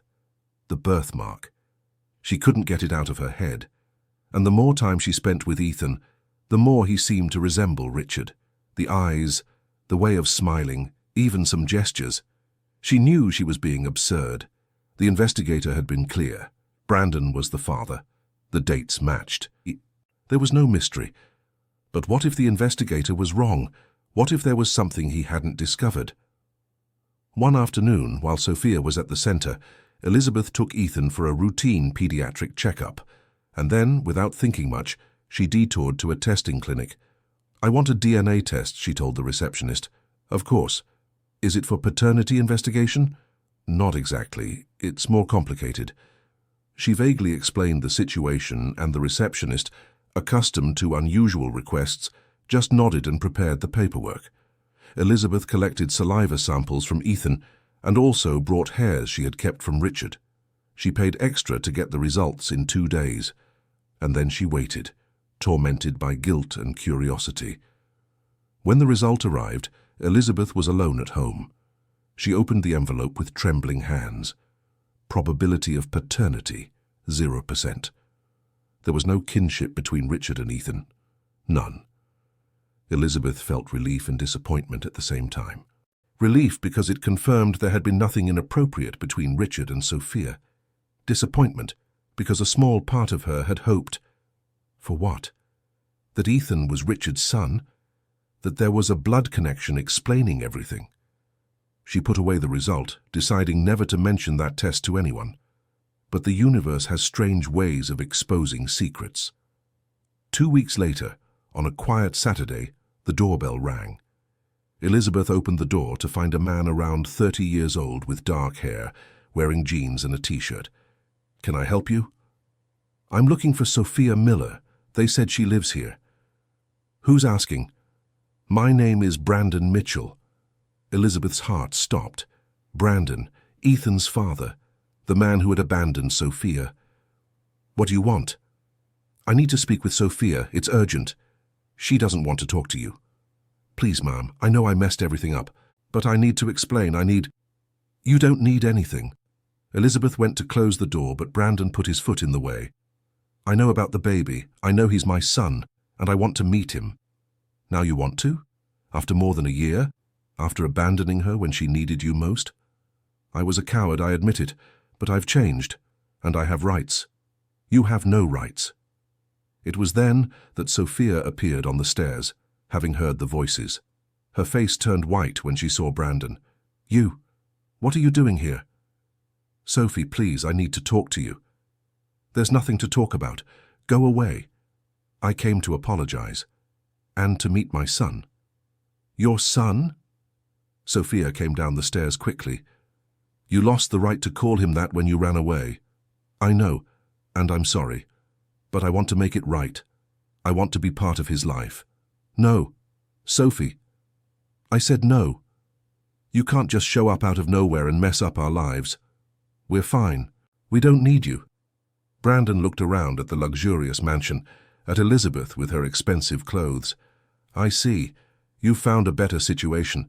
You don't need your son's poor father anymore." "It's not about money," Sophia shouted. "It's about you not being there when I needed you. About leaving me alone and scared, about never calling, never asking if we were okay." "I was scared. And I wasn't?" Tears were now streaming down her face. "I was terrified. But I stayed.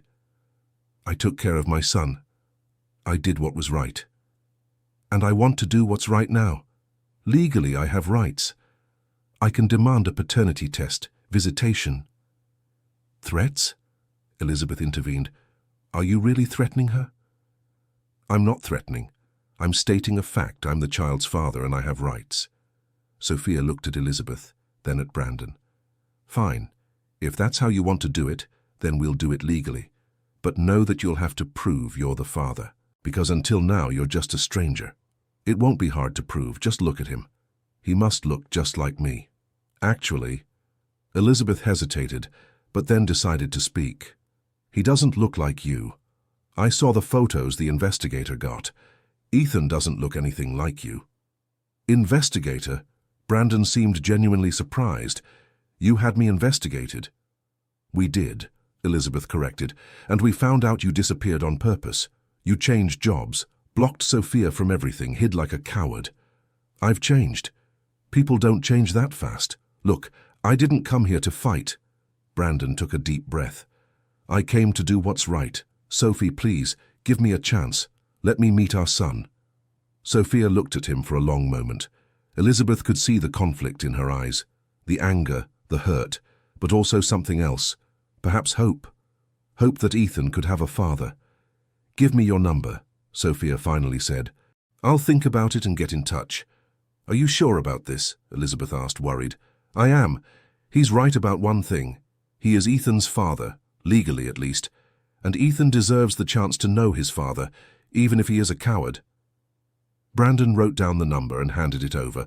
Before leaving, he looked at Sophia with what seemed like genuine regret.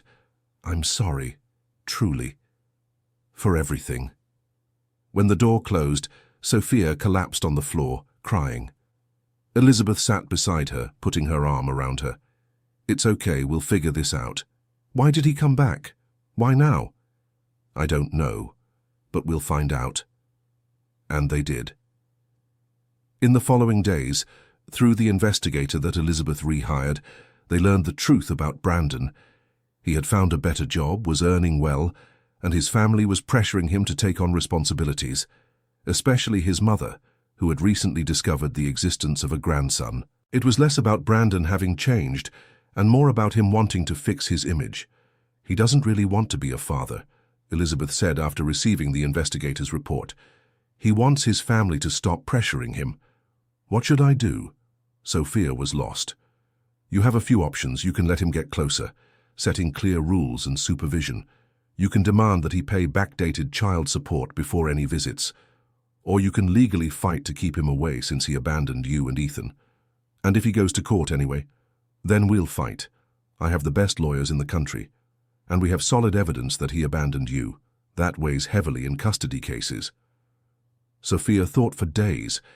She talked to psychologists, to lawyers, to Elizabeth, and finally made a decision. I'll give him a chance. One single chance. Supervised visits, in a neutral location. If he has really changed, Ethan deserves to know his father.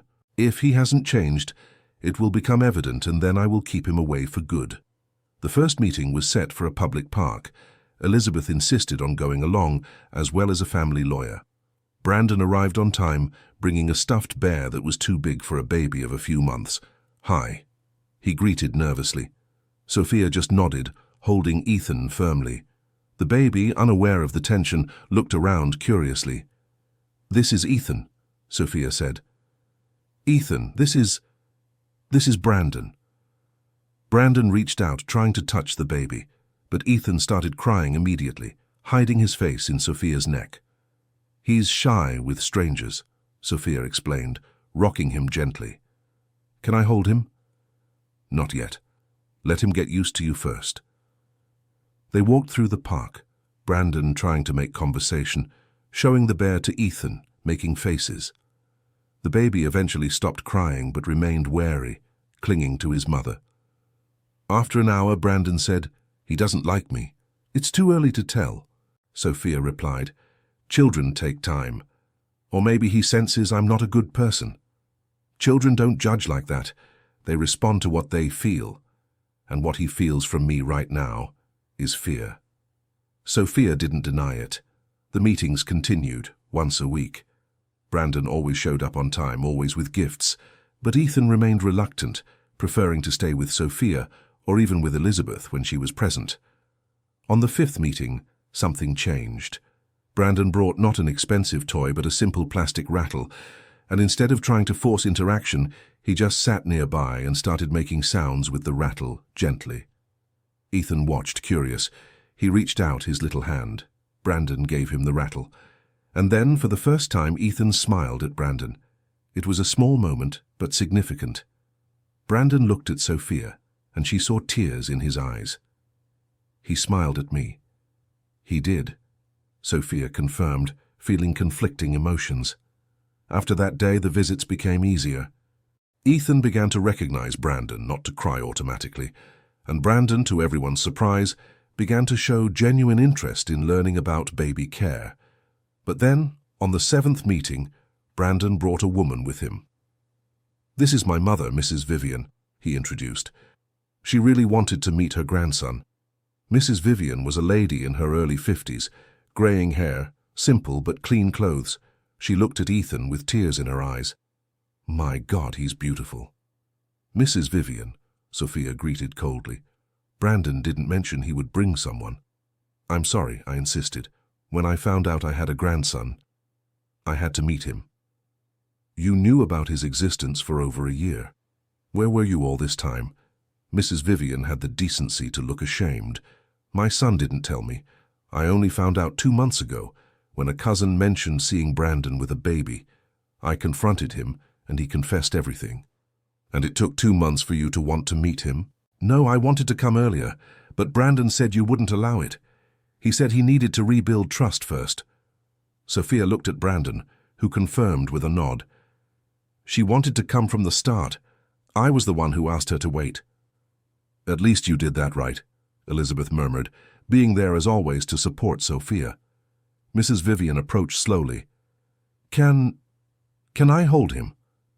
Sophia hesitated, but then carefully handed Ethan over. Mrs. Vivian held the baby as if he were the most precious thing in the world, tears streaming freely down her face. "Hi, my love. Hi, my beautiful grandson," she murmured. "Grandma is here now, and she'll never leave you again." It was at that moment that Elizabeth felt a tightness in her chest. Grandma, Mrs. Vivian, was the blood grandmother. Elizabeth was, what? A stranger who had grown attached to the baby. A temporary substitute. Sophia seemed to feel the same discomfort. She looked at Elizabeth, then back at Mrs. Vivian. "Ethan has another grandmother too," Sophia said firmly. "Elizabeth has been his grandmother since he was born." Mrs. Vivian looked at Elizabeth, sizing her up. "I understand, and I thank you for taking care of him while we weren't around. But now we're here, the real family." The words were like slaps. Elizabeth felt her blood boil but controlled herself. It wasn't the time for confrontations, but Sophia didn't have the same restraint.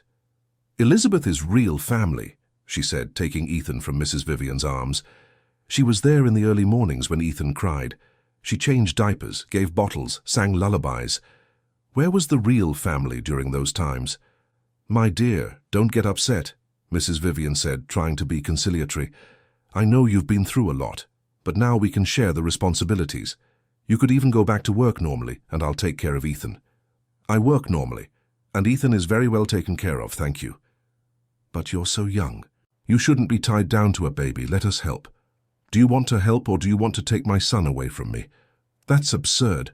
Of course I don't want to take your son away, but a boy needs family, roots. Elizabeth finally spoke. "Ethan has roots. Here with Sophia, with me, with the memory of Richard. That is his family. With all due respect, ma'am, but you have no blood relation to my grandson," Mrs. Vivian said, the cordiality beginning to crack. "Family isn't just blood, it's presence, it's love, it's being there when the child needs you." Pretty philosophies, but legally I am the grandmother, and my son is the father, and we have rights. Sophia was trembling with anger now. "This meeting is over. Brandon, contact me through the lawyer from now on. I don't want any more informal conversations." "Sophie, wait." Brandon tried to intervene. "My mother didn't mean to offend." "But she did offend, and she made it very clear where you all intend to take this with all this." She grabbed her purse and started walking to the car, Elizabeth by her side. Mrs. Vivian shouted after them, "You can't keep my grandson away from me. We'll go to court if necessary." In the car, Sophia finally broke down. "They want to take Ethan away from me, I know they do." "They won't succeed," Elizabeth said firmly. "You're the mother, and any judge will see that. But they're right about one thing, their blood. You're everything. You're the one who was there from the beginning, and that's worth more than any shared blood." But the fear had been planted. And in the following days, when Brandon's lawyer formally contacted them requesting a regular visitation agreement, with the right to take Ethan to Brandon's house on alternating weekends, fear turned into panic. "They're going to take him away from me," Sophia would constantly repeat. "They'll get it through the courts and take my son away." "They won't. We have the best lawyers, and we have evidence of his abandonment." But the evidence didn't seem so strong when Brandon's lawyer presented counter-arguments.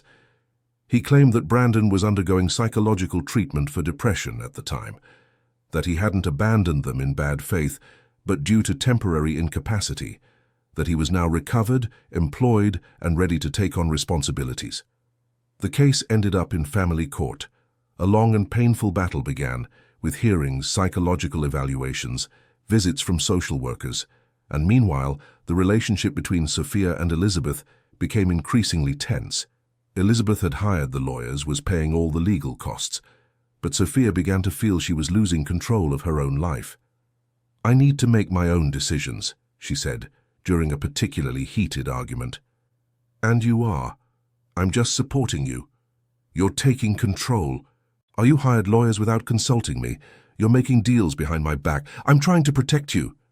But I didn't ask for protection. I asked for support. There's a difference. Elizabeth fell silent, realizing Sophia was right. In her desire to help, she was suffocating her. I'm sorry, you're right. I'll take a step back. I don't want you to take a step back. I want you to walk beside me, not in front of me. It was a subtle but important distinction, and Elizabeth began to understand that her role wasn't that of a savior, but of a companion. The legal proceedings dragged on for months.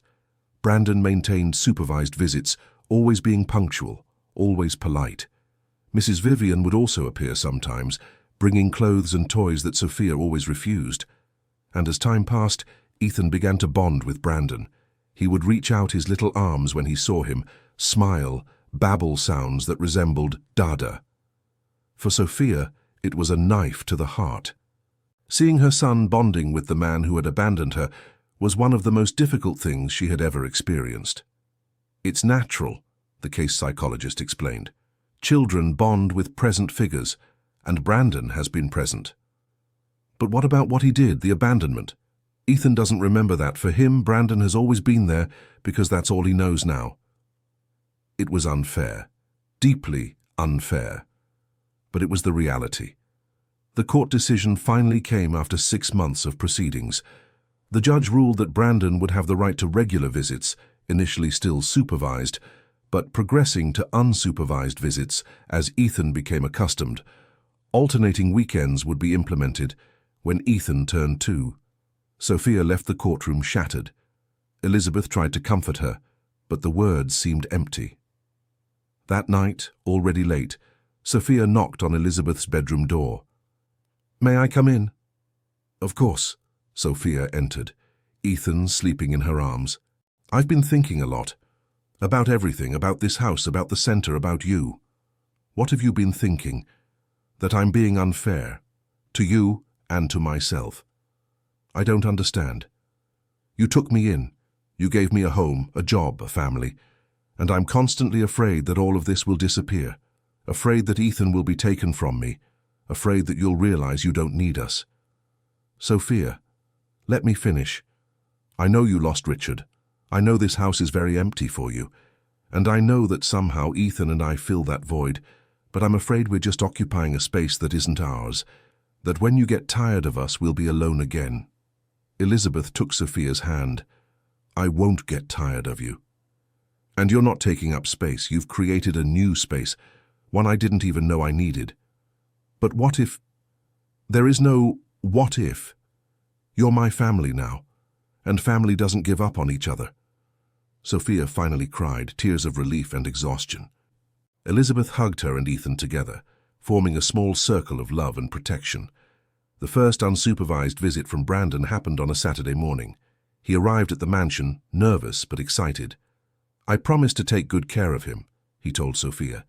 "If anything happens to my son—" Sophia didn't finish the threat, but the tone was clear. "Nothing will happen. You have my number, my mother's. I'll send photos every hour." Sophia reluctantly handed Ethan over, along with a huge bag filled with everything he might need. She gave detailed instructions about feeding, sleep, diapers. Brandon listened patiently, taking notes. When they left, Sophia stood at the window, watching the car disappear. "He'll be fine," Elizabeth said. "I know, but it doesn't get easier." The hours dragged on. Sophia checked her phone constantly. Brandon sent photos as promised. Ethan at the park, Ethan eating, Ethan playing with a dog. When Brandon brought Ethan back 6 hours later, the baby was happy and tired. Sophia examined him from head to toe, looking for any sign of trouble. "Is he okay? Did he eat properly? Didn't cry too much?" "He's great. Ate everything. Cried a little at first, but then got used to it. Even played with my mother without fear." "He played with Mrs. Vivian?" "He did. She's good with kids. Raised 3 children alone. Knows a lot." Sophia didn't reply. The idea of Ethan becoming attached to Mrs. Vivian was also hard to swallow. But as the weeks passed, it became evident that Brandon was really trying. He attended all visits, learned about caring for Ethan, even started paying child support without needing to be legally forced. And Ethan was clearly happy with this arrangement. He loved Sophia and Elizabeth, but was also starting to love Brandon and Mrs. Vivian. Children have that ability to love multiple people without conflict. It was the adults who complicated things. During a Thursday at the cemetery, Sophia vented to Elizabeth while tying balloons to Richard's grave. "I feel like I'm losing him. Not entirely, but pieces of him." "You're not losing. He's just gaining more people to love." "But what if he starts preferring Brandon's house? If he prefers Mrs. Vivian as his grandmother? Then you'll accept it, because what matters is his happiness, not our need to be the favorites." "It's so hard." "It is, but you'll manage, because you're strong, stronger than you think." They stood there in silence for a moment, the colorful balloons dancing in the wind, Elizabeth's white roses perfuming the air. "Do you think Uncle Rick would approve?" Sophia asked, "of me allowing Brandon back?" "I think so. Richard always believed in giving people chances, in believing they can change." "I want to believe that too, but it's scary. Love usually is." As Ethan's first year was completed, significant changes happened. The Richard Thompson Center was flourishing, having already helped over 300 young people. Some got jobs, others returned to school, many just found a safe and welcoming place. Sophia and Elizabeth received recognition from the city for their social work. They were interviewed on local programs, became examples of how a well-executed project can transform communities. And in their personal lives, things also adjusted. Brandon maintained consistency, proving he had really changed. He and Sophia never resumed a romantic relationship, but developed a functional partnership as Ethan's parents. Mrs. Vivian turned out to be less problematic than she initially seemed. Once it became clear that no one was trying to take Ethan away from her, she calmed down and even developed respect for Elizabeth and Sophia. At one of Ethan's birthdays, all parties were present. Sophia and Elizabeth had organized a small party in the mansion's garden. Brandon was there with Mrs. Vivian. Some staff from the center also attended, as did Teresa and other friends of Elizabeth's. It was awkward at first, all those people who loved Ethan in different ways, sharing the same space. But Ethan, oblivious to the adult tensions, ran from one to the other, handing out hugs and laughter. Elizabeth held a glass of champagne, watching the scene. Sophia approached. "I never imagined our family would be like this," Sophia said. "Like what?" "Kind of awkward, full of parts that shouldn't fit but somehow do." "That's the best description of family I've ever heard." "Uncle Rick would be happy, wouldn't he?" "He would. He always wanted to bring the people he loved together." Samuel showed up at the party, bringing a simple gift for Ethan. Elizabeth welcomed him warmly, grateful to the caretaker who had witnessed this entire journey from the beginning. "The cemetery has been less sad lately," he commented. "You two always arrive together, always smiling a little through the tears. That's good to see." "It's because we learned something important," Elizabeth said. "What?" "That the memory of those who are gone doesn't have to be just sadness. It can also be a celebration of who they were, what they taught us, the legacy they left." Wise words. When the party was over and the guests had left, Elizabeth, Sophia, and Ethan were alone in the garden. The baby, tired from so much playing, slept in Sophia's arms. "Thank you," Sophia said suddenly. "Why?" "For everything. For not giving up on me when I was difficult. For fighting by my side. For loving Ethan as if he were your own. I should thank you. For letting me be a part of all this. For giving me a second chance to have a family." "Do you think he knows?" Sophia looked at the starry sky. "Uncle Rick, do you think he sees all this?" "I don't know if I believe in those things, but I'd like to believe. I'd like to think he's happy, knowing that we help each other, that we take care of what he left behind." "I believe," Sophia said firmly. "I believe he is here with us, in the balloons every Thursday, in Ethan's smile, in this center that's changing lives. He is in all of it." Elizabeth thought of the birthmark, that impossible coincidence. And for the first time, she allowed herself to consider that perhaps it wasn't just a coincidence. Perhaps it was Richard's way of saying he was there, connected to all of them, in ways that science couldn't explain. But it didn't matter. Blood or not, Ethan was the son of Richard's heart as much as he was Sophia's, and he was the grandson of Elizabeth's heart as much as he was Mrs. Vivian's. Family, they had learned, wasn't a matter of DNA. It was a matter of choice, of presence, of love that persisted even when everything else failed. The weeks turned into months, and then into years. Ethan grew up, started to walk and talk. His first complete word was Mama, to Sophia's delight. The second was Grandma, and he used it indiscriminately for Elizabeth and Mrs. Vivian, causing laughter and some emotional tears. The Richard Thompson Centre expanded, opening a second unit in a different area of the city. Sophia became recognized as a social leader, giving talks and helping other organizations structure similar programs. Elizabeth became involved again with the company she and Richard had built. She found that she could work again without every decision being a painful reminder of whom she had lost. Instead, every success became a tribute to what they had created together. Brandon got married. His wife, Catherine, was a kind teacher who accepted Ethan as her stepson without any complications. She made an effort to build bridges among all parts of Ethan's family, organizing dinners where everyone could be together. Mrs. Vivian became a volunteer at the centre, using her life experience to counsel young single mothers. And surprisingly, she developed a genuine friendship with Elizabeth. The two women, so different in background but so similar in their love for Ethan, found common ground. One Thursday, 3 years after the first confrontation at the cemetery, Elizabeth and Sophia arrived for their weekly visit. Ethan, now 3.5 years old, ran among the graves, his youthful energy contrasting with the solemnity of the place. "Be careful," Sophia shouted. "Don't run too far." "He's fine," Elizabeth smiled. "Samuel is keeping an eye on him." Indeed, the caretaker was watching the boy with a smile, ready to step in if needed. They placed their usual offerings, white roses from Elizabeth, colorful balloons from Sophia. But this time Ethan had a contribution too, a small wildflower he had picked in the mansion's garden. "For Grandpa Rick," he said seriously, placing the flower next to the roses. Elizabeth felt her heart tighten. Ethan had never met Richard, but he had grown up hearing stories about him. To the boy, Grandpa Rick was an almost mythical figure, the good man who helped everyone. "He would be proud of you," Elizabeth said, kneeling beside Ethan. "Why? Because you are kind and brave, and you love people, just like he did. When I grow up, I'm going to help people too, just like you and Mom do at the center." "Yes, you will," Sophia hugged her son tightly.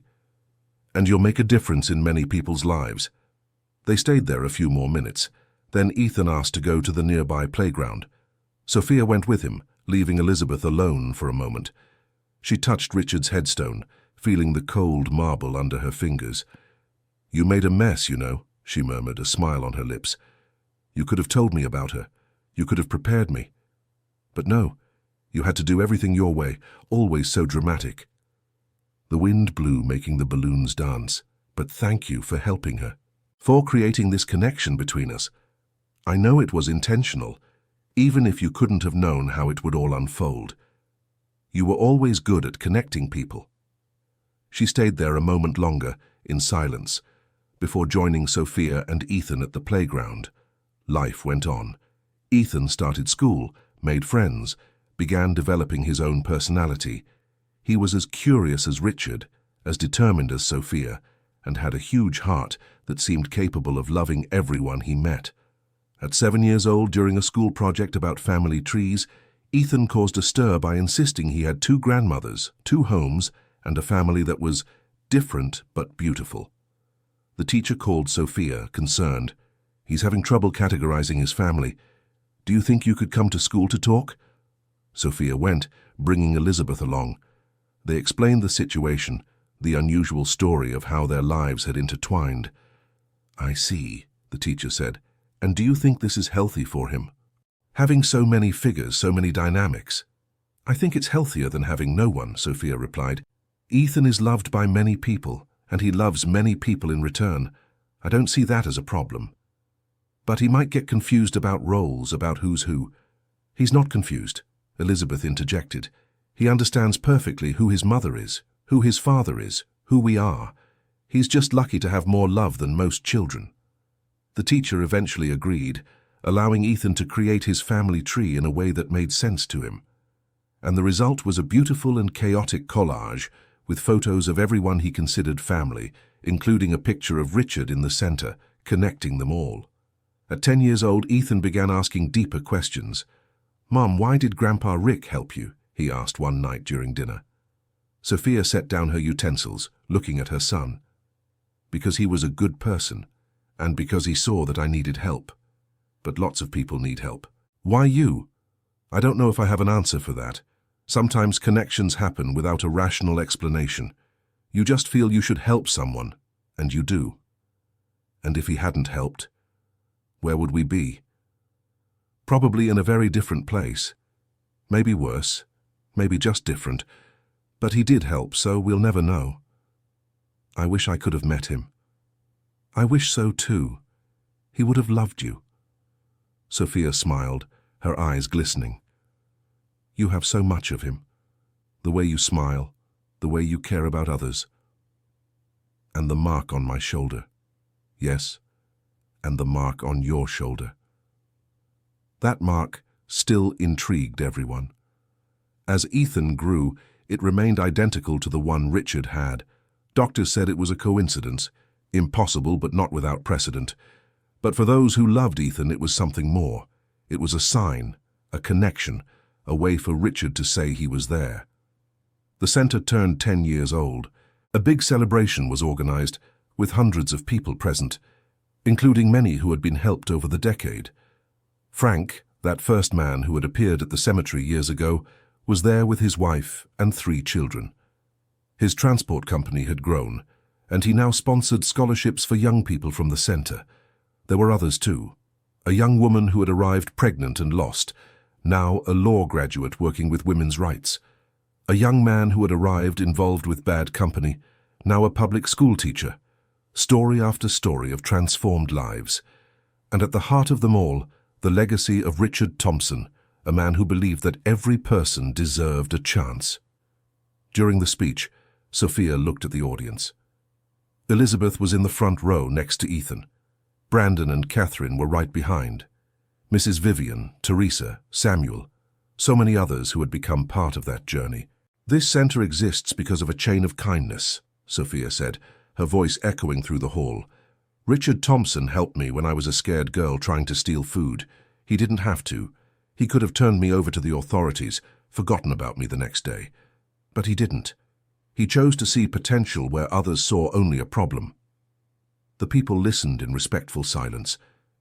Years later, when he was sick, I had the chance to repay him, taking care of him. And through him, I met Elizabeth, who continued this cycle of kindness by taking me in when I had nowhere to go. And now, together, we perpetuate this legacy by helping others. She paused, emotion evident in her voice. "But the most important thing is that everyone who comes through here doesn't just receive help. They learn to help others. And so, kindness multiplies.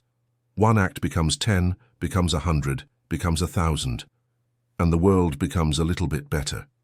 The applause was thunderous. Ethan, proud of his mother, clapped enthusiastically. Elizabeth discreetly wiped away tears, remembering how it all began on that tense day at the cemetery years ago. After the celebration, when everyone had left and the cleaning crew was working on the final details, Elizabeth and Sophia were alone in the empty hall. "We did it," Sophia said, looking around. "We really did it." "You did it," Elizabeth corrected. "I just provided support. The credit is yours." "Ours. The credit is ours. And Uncle Rick's." They sat in the front row chairs, exhausted but satisfied. "You know what I sometimes think?" Elizabeth began. "I think about how it would be if I hadn't gone to the cemetery that morning. If I had arrived later or on a different day, maybe we would never have met. But we did, and I don't think it was chance. Do you believe in destiny? I believe some things are bigger than us, that there are connections that need to happen, people who need to meet, Call it destiny, purpose, meaningful coincidence. The name doesn't matter. What matters is that it happened. Elizabeth smiled, taking Sophia's hand. I have something to tell you. Something I've been putting off for years. What is it? A long time ago, when we were still getting to know each other, I did something I shouldn't have done. I ordered a DNA test between Ethan and Richard. Sophia became very quiet. You did what? I was confused, scared. The birthmark, the money, everything made me insecure, and I needed to know. And what was the result? No relation. As you always said, Brandon was the father. There was no mystery. Why are you telling me this now? Because I've kept this secret for too long, and because I want you to know that I trust you completely. That test was a mistake, born from my fear, but I never doubted you after that. Sophia stayed silent for a long moment, processing the information. I'm glad you eventually trusted me, but it hurts to know you doubted me enough to do that. I know, and I'm sorry. I accept your apology. But Elizabeth, you need to understand something. That doubt, however natural it might have been, hurt, because it implied that I was capable of lying about something so serious, that I would be capable of manipulating a situation like that. I know, and it was unfair of me. But I also understand. Sophia squeezed Elizabeth's hand. You had just lost your husband. You were vulnerable. And I showed up with a story that seemed too good to be true, so yes, it hurt. But I understand. They remained there for a few more minutes, the tension slowly dissipating. The birthmark is still strange, isn't it? Sophia finally said with a half smile. It is, but I've learned to accept that some things have no explanation. They're just gifts from the universe. In the following years, life brought more changes. Ethan grew up and became an engaged teenager. At 15, he started working as a volunteer at the center, helping with the younger ones. He had a special way with difficult children, those who arrived angry and distrustful. It's because you know how it feels, Sophia told him on one occasion. You never went through hunger or abandonment like them, but you know the feeling of having a non-traditional family, of being different. I don't feel different, Ethan replied. I feel lucky. And he truly was. He had 2 homes where he was loved, the mansion with Sophia and Elizabeth, and the apartment of Brandon and Catherine. He had 2 grandmothers who spoiled him in different ways. He had a support network that many children would never have. But not everything was perfect. At school, some classmates asked uncomfortable questions. So, the rich lady isn't your real grandmother? A boy asked once. Did she adopt you? Not officially, but she is my grandmother. But not really. Yes, really. Family isn't just blood. My mum said your mum took advantage of the rich widow, that you live there for free. Ethan felt anger rising but controlled himself. Elizabeth and Sophia had taught him not to respond to provocations with violence. Your mother doesn't know our story, and she doesn't need to. What matters is that we're happy. But the comment bothered him. That night, he asked Sophia, Mum, did you take advantage of Elizabeth? Sophia stopped preparing dinner, turning slowly. Why do you ask that? Ethan told her about what happened at school. Sophia listened carefully, then sat beside her son. I'll be honest with you. When I met Elizabeth, I was in a difficult situation. Unemployed, with a baby, no prospects, and she offered me help. Far more help than I deserved or expected. So you accepted out of necessity? I accepted for survival initially, but I stayed for love. Because over time Elizabeth became family, and this place became my home. Not because it's beautiful or comfortable, but because there's love here. And Elizabeth, does she also stay for love? Why don't you ask her yourself? Elizabeth, who was in the nearby office, appeared at the door. I heard you talking, and I can answer, Ethan. Yes, I stay for love. Love for you, love for your mother, love for the life we've built together. But don't you feel lonely sometimes? Ethan asked. Grandpa Rick left so long ago. Didn't you ever want, I don't know, to find someone else? Elizabeth smiled sadly. Your grandfather was the love of my life, and no, I never wanted to replace him. But that doesn't mean I stayed alone. I have you. I have the center. I have purpose. And that's more than many people have. But what about when I grow up and move out? Will you be here alone? When that day comes, we'll see. But I doubt you'll abandon me completely. She winked. After all, who else will make those chocolate cookies you love? Ethan laughed, but worry still lingered in his eyes. He loved those two women deeply, and the thought of either of them suffering bothered him. At 16, Ethan decided to do a school project about family legacies. He interviewed everyone. Elizabeth talked about building the company with Richard, Sophia about being saved by him, Brandon about getting a second chance, Mrs. Vivian about learning to share grandchildren. But the most interesting interview was with Samuel, the cemetery caretaker, now over 70 and about to retire. "Your grandfather was special," Samuel said, sitting on a cemetery bench. "Not because of wealth, but because of humanity. He saw people." "What do you mean, saw?" "Most people look but don't see. They pass by a homeless person and look away.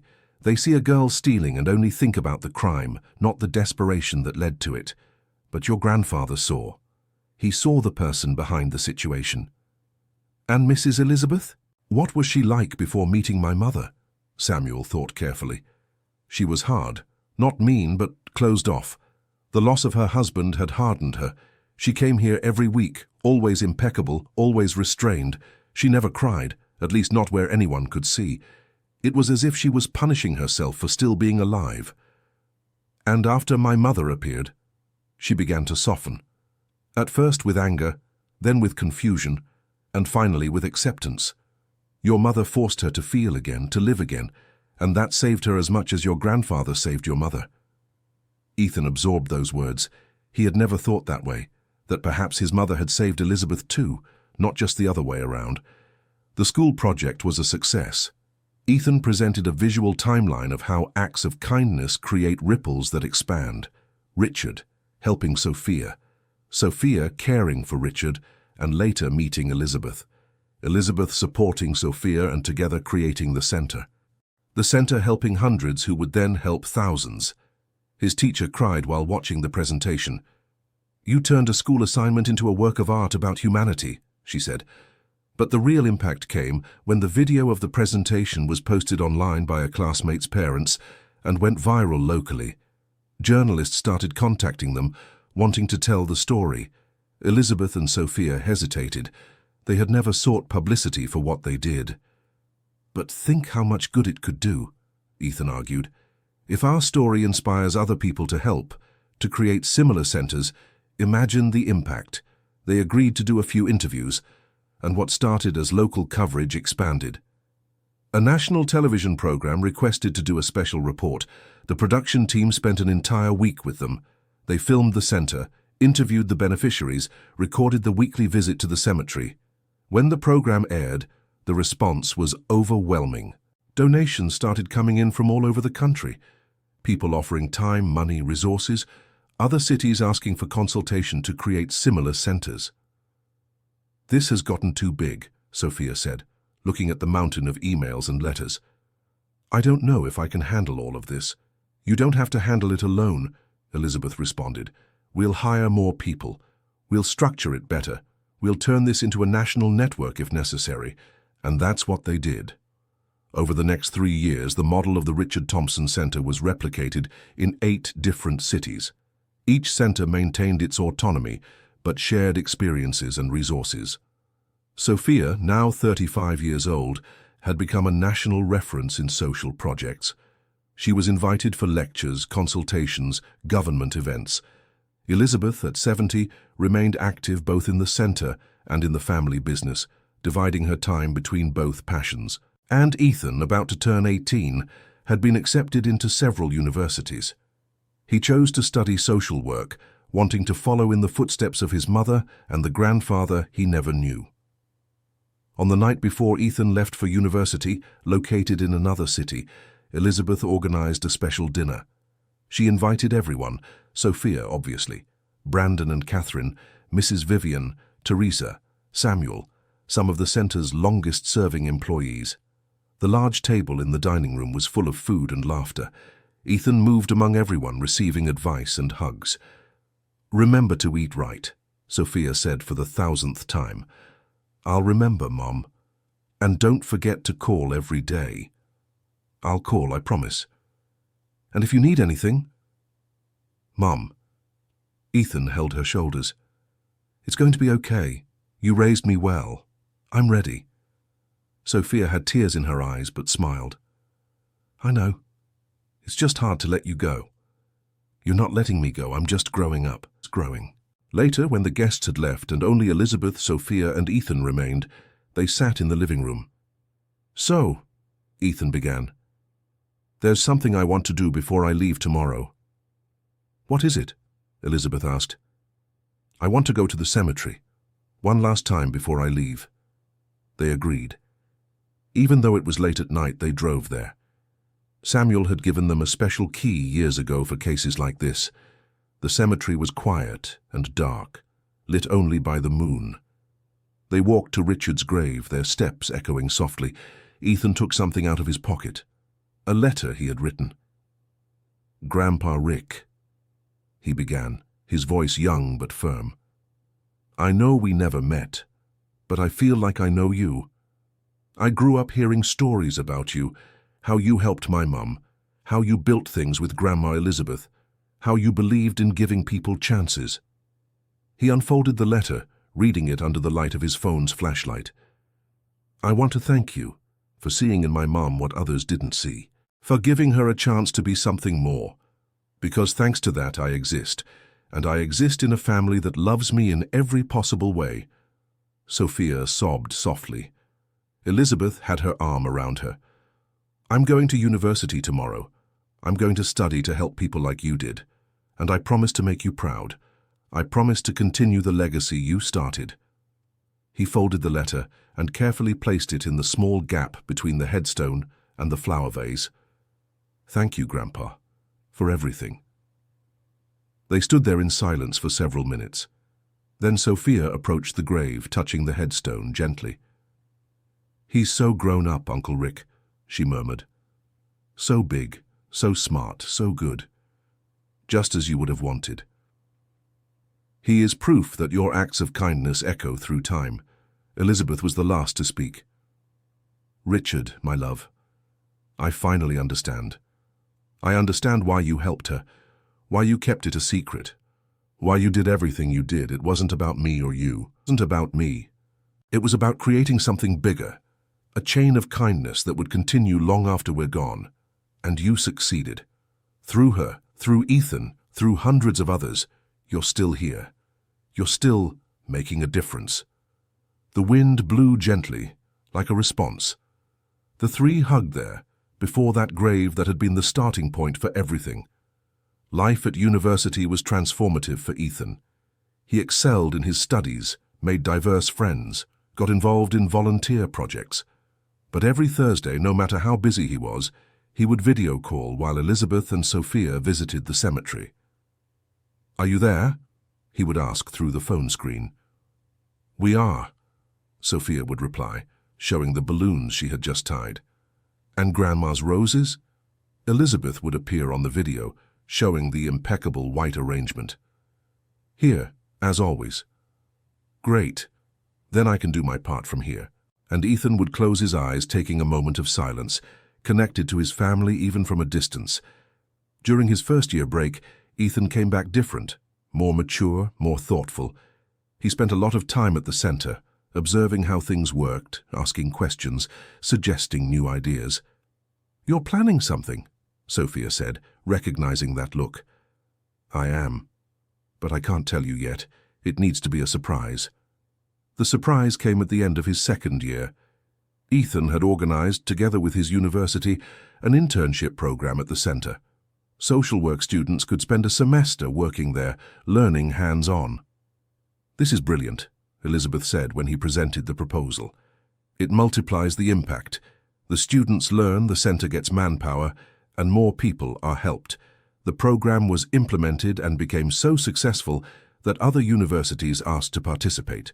Within a few years, dozens of students were passing through the center, learning and contributing. Ethan graduated with honors. On graduation day, Elizabeth and Sophia were in the front row, applauding with pride. Brandon and Catherine right behind. Mrs. Vivian with a camera documenting everything. During his speech as class valedictorian, Ethan said, "We're taught that family is blood. But I learned that family is choice. It's who is present. It's who helps you grow. And if I have anything to offer the world today, it's because of my family. A non-traditional family, built on kindness, resilience, and unconditional love." After the ceremony, at the celebration dinner, Mrs. Vivian pulled Elizabeth aside. "I want to thank you," she said, surprising Elizabeth. "Thank me for what? For being a mother to Sophia when she needed one, and a grandmother to Ethan when I wasn't there. You filled the spaces my son left empty with his cowardice. And Ethan is the wonderful young man he is largely because of you." Elizabeth was speechless. After years of polite but distant interaction, this was unexpected. I just did what felt right. And that's rare. Most people talk about doing the right thing. You actually do it. And that changed many lives, including mine. How so yours? Seeing you with Ethan, seeing your love for him, made me realize how much I had failed as a mother to Brandon.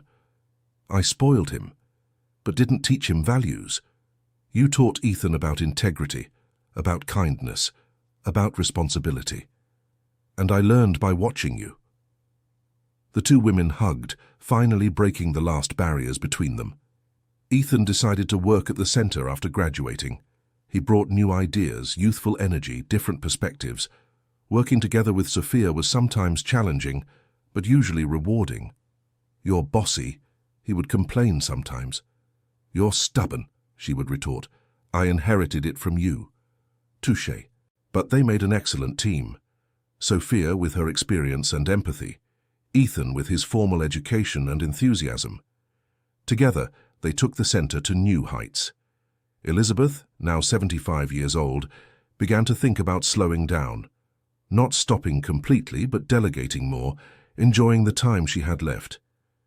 "I'm getting old," she said to Sophia one afternoon. "You're not. You're just entering a new phase." "A phase where I need afternoon naps and forget where I left my glasses." Sophia laughed. "That's not old age, that's humanity. I want to get some things in order. My will, the company, this house. I don't want to think about that now. But you must. I need to make sure you and Ethan are protected when I'm no longer here. Elizabeth, listen to me. You are my family. And I want to leave everything organized. The company goes to both of you. This house too.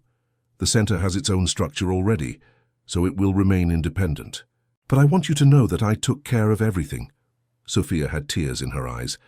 "You'll be around for many more years. I hope so. But even so, I need to do this, for my peace of mind." The will was made.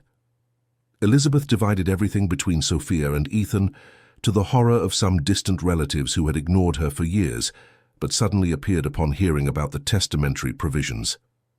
"You can't leave everything to strangers," a distant cousin shouted over the phone.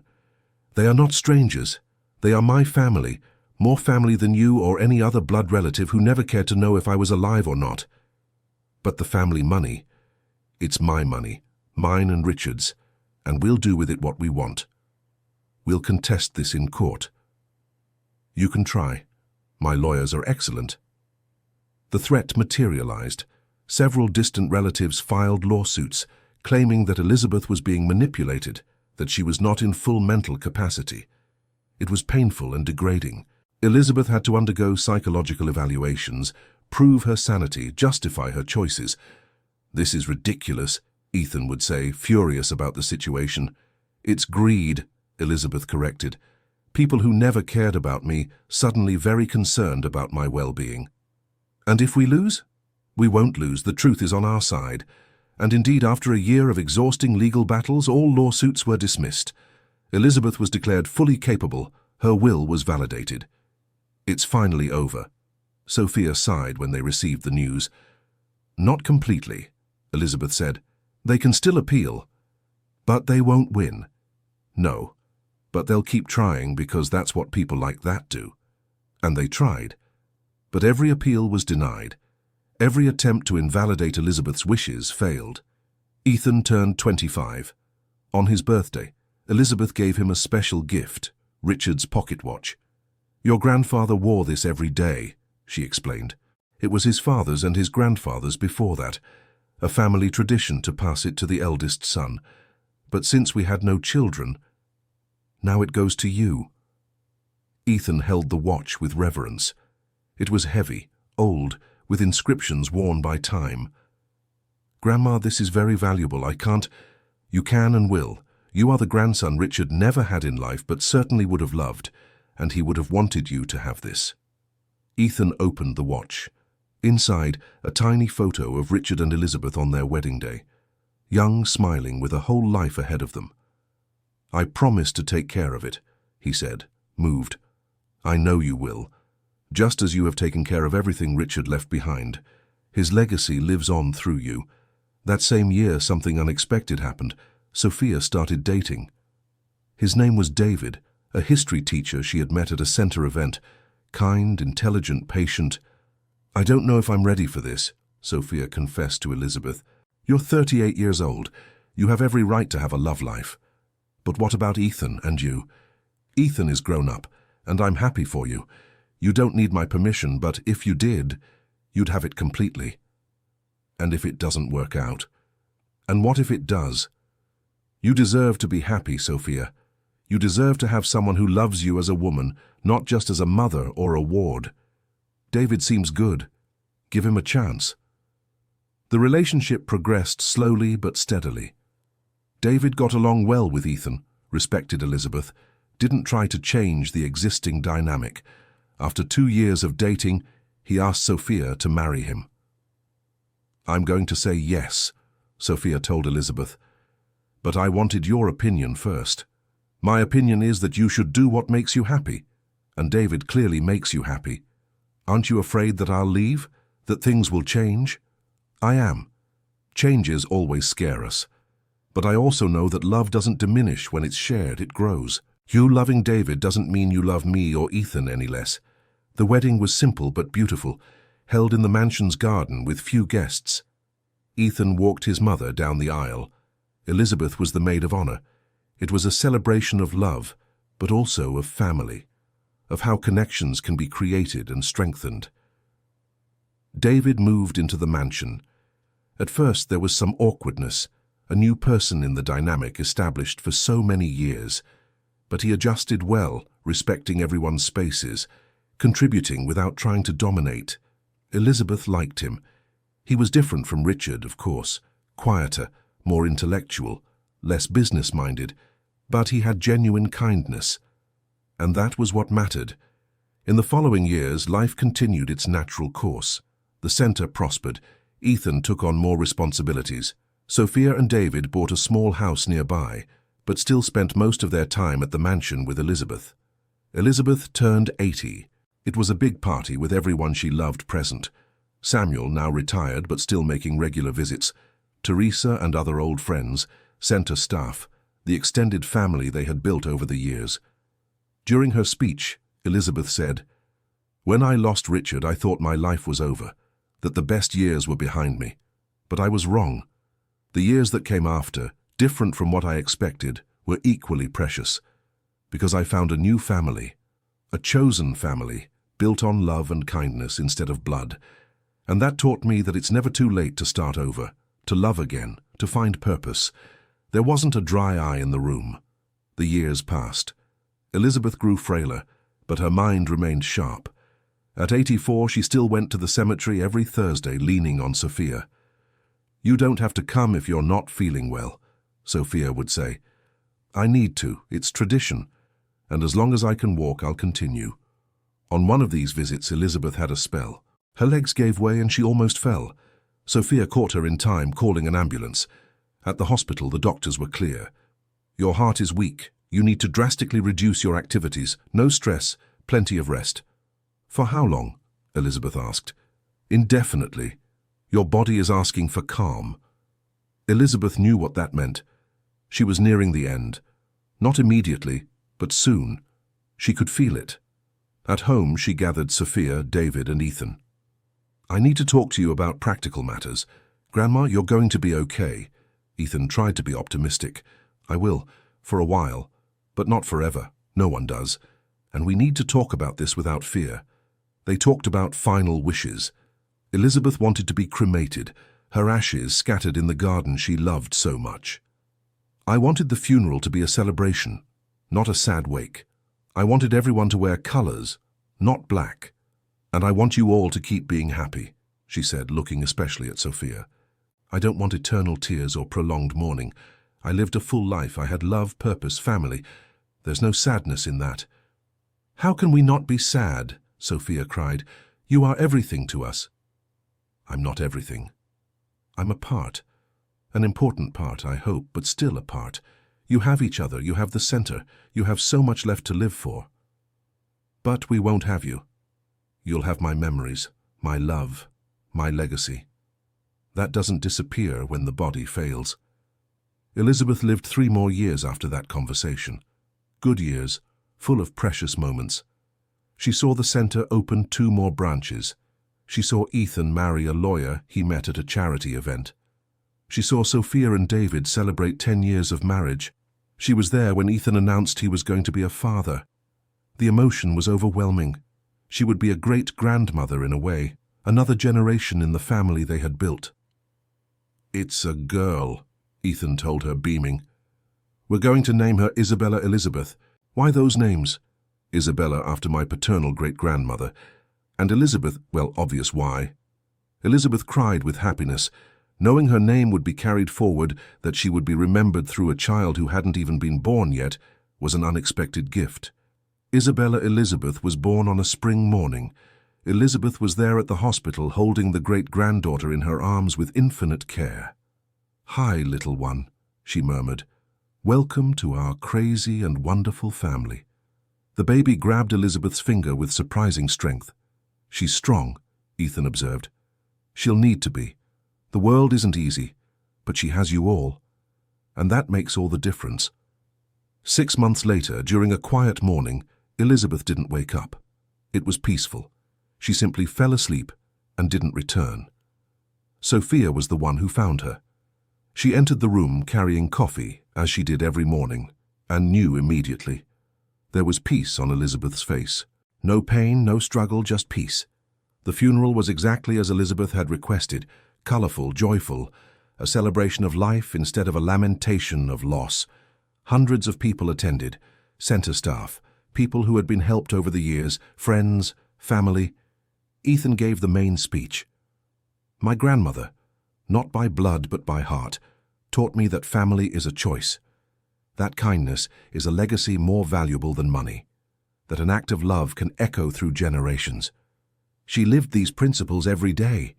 And through her, through the center, through all of us here, these principles will continue to live." Sophia couldn't speak. The pain was too intense. She had lost 2 parental figures now, Richard and Elizabeth, both crucial in her upbringing, in her life. The ashes were scattered in the garden as requested, and in a symbolic gesture, part of them was also placed in Richard's grave, finally uniting for eternity 2 people who had loved each other deeply. Life went on as it always does. The center was renamed the Richard and Elizabeth Thompson Center. The mansion was partially converted into a museum, telling the story of that unique family and the projects they created. Sophia, now in her early 50s, fully took over the leadership of the center. Ethan by her side, David supporting behind the scenes, Isabella growing up surrounded by stories about great-grandparents she never knew, but who shaped her world. Every Thursday, Sophia continued going to the cemetery, sometimes alone, sometimes with Ethan, sometimes with little Isabella. The colorful balloons continued, the white roses too, bought by Sophia on Elizabeth's behalf. And as Isabella grew, she began to ask questions. "Grandma, why do you put balloons here?"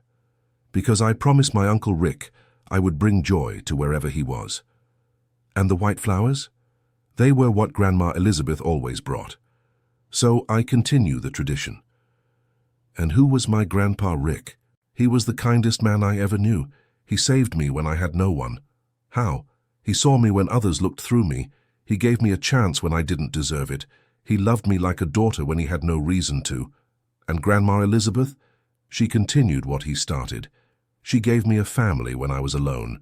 She taught me that love doesn't need blood, just heart. Isabella absorbed every word, these fragments of history that formed the foundations of her family. At 5 years old, she insisted on helping. She held some balloons, tried to tie them. She didn't do very well, but the effort was beautiful to see. "When I grow up, I'm going to keep doing this too," she declared. "Are you?" Sophia smiled. "I will. It's a family tradition, and families keep traditions." Sophia hugged her granddaughter, tears in her eyes. The chain continued. Richard had helped her. Elizabeth had taken her in. Together they created the center. Ethan carried it forward. And now Isabella, the next generation, was already learning about kindness and legacy. Years later, when Isabella was 10, she asked a question Sophia never expected. "Grandma, do you think Grandpa Rick and Grandma Elizabeth are together now?" "What do you mean?" "I don't know where people go after." "Do you think they're together?" Sophia thought carefully. "I don't know if there's an after, but I like to think so. That somehow they are together, and that they watch over us." "I think that too," Isabella said with childlike certainty, "because sometimes I feel them, when I'm sad and suddenly feel better, or when I need courage and find it. I think it's them helping me." Sophia felt a shiver. Perhaps the girl was right. Perhaps those we love never truly leave us. The center kept growing. 20 years after Elizabeth's passing, there were 30 units spread across the country, thousands of lives transformed, tens of thousands impacted indirectly. Ethan, now in his 50s, still actively led. Isabella, with a degree in education, worked developing educational programs for the centers, and Sophia, at 70, finally allowed herself to slow down. She didn't stop because work was part of her identity, but she delegated more, trusted more, enjoyed more. On a Thursday, she took Isabella, now 25, to the cemetery. The young woman carried the balloons, Sophia the flowers. "You still come every week, Grandma. After how many years? 45, almost 50. Don't you get tired?" "Never. It's my moment of gratitude, to remember where I came from and where I'm going." They placed the offerings in silence. Then Sophia touched the headstone. "Uncle Rick, Elizabeth, I hope you're proud.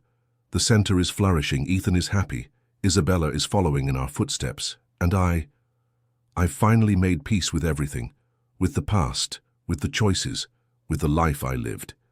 Isabella held her grandmother's hand. "They are proud, I'm sure." "How do you know?" "Because I am, and if I, who never met them, am proud of what they built, imagine them." Sophia smiled, the wisdom of youth, sometimes as profound as that of age. They started walking back to the car when Isabella stopped. "Grandma, wait. There's something I always wanted to ask but never had the courage." "What is it? Do you think it would have been different if you had met Grandpa Rick under other circumstances, if you weren't desperate, if he wasn't helping? Would you still have connected?" Sophia thought deeply. "I don't know. Maybe not. Maybe the circumstances were essential to create that connection. But you know what I think?" "What?" "I think some people are destined to meet. It might not be in this life, it might not be in this way. But somehow they find each other, because they have something to teach each other, something to share. And Uncle Rick and I were like that. Just like me and Elizabeth. And do you think I'll find my person like that? I think you'll find many people like that, because that's what family is. Not just one person, but a network of connections, each important in their own way." They returned home. The mansion was still the center of everything, preserved as Elizabeth had left it, but also evolving with the family's needs. Ethan and his wife lived in another house now, but had dinner at the mansion twice a week. Isabella shared an apartment with friends, but spent every Sunday with her grandmother. And so life went on, generations succeeding each other, stories being passed down, legacies being honored. Sophia lived to 87, a long and full life. When her time came, she was surrounded by love, Ethan holding one hand, Isabella the other.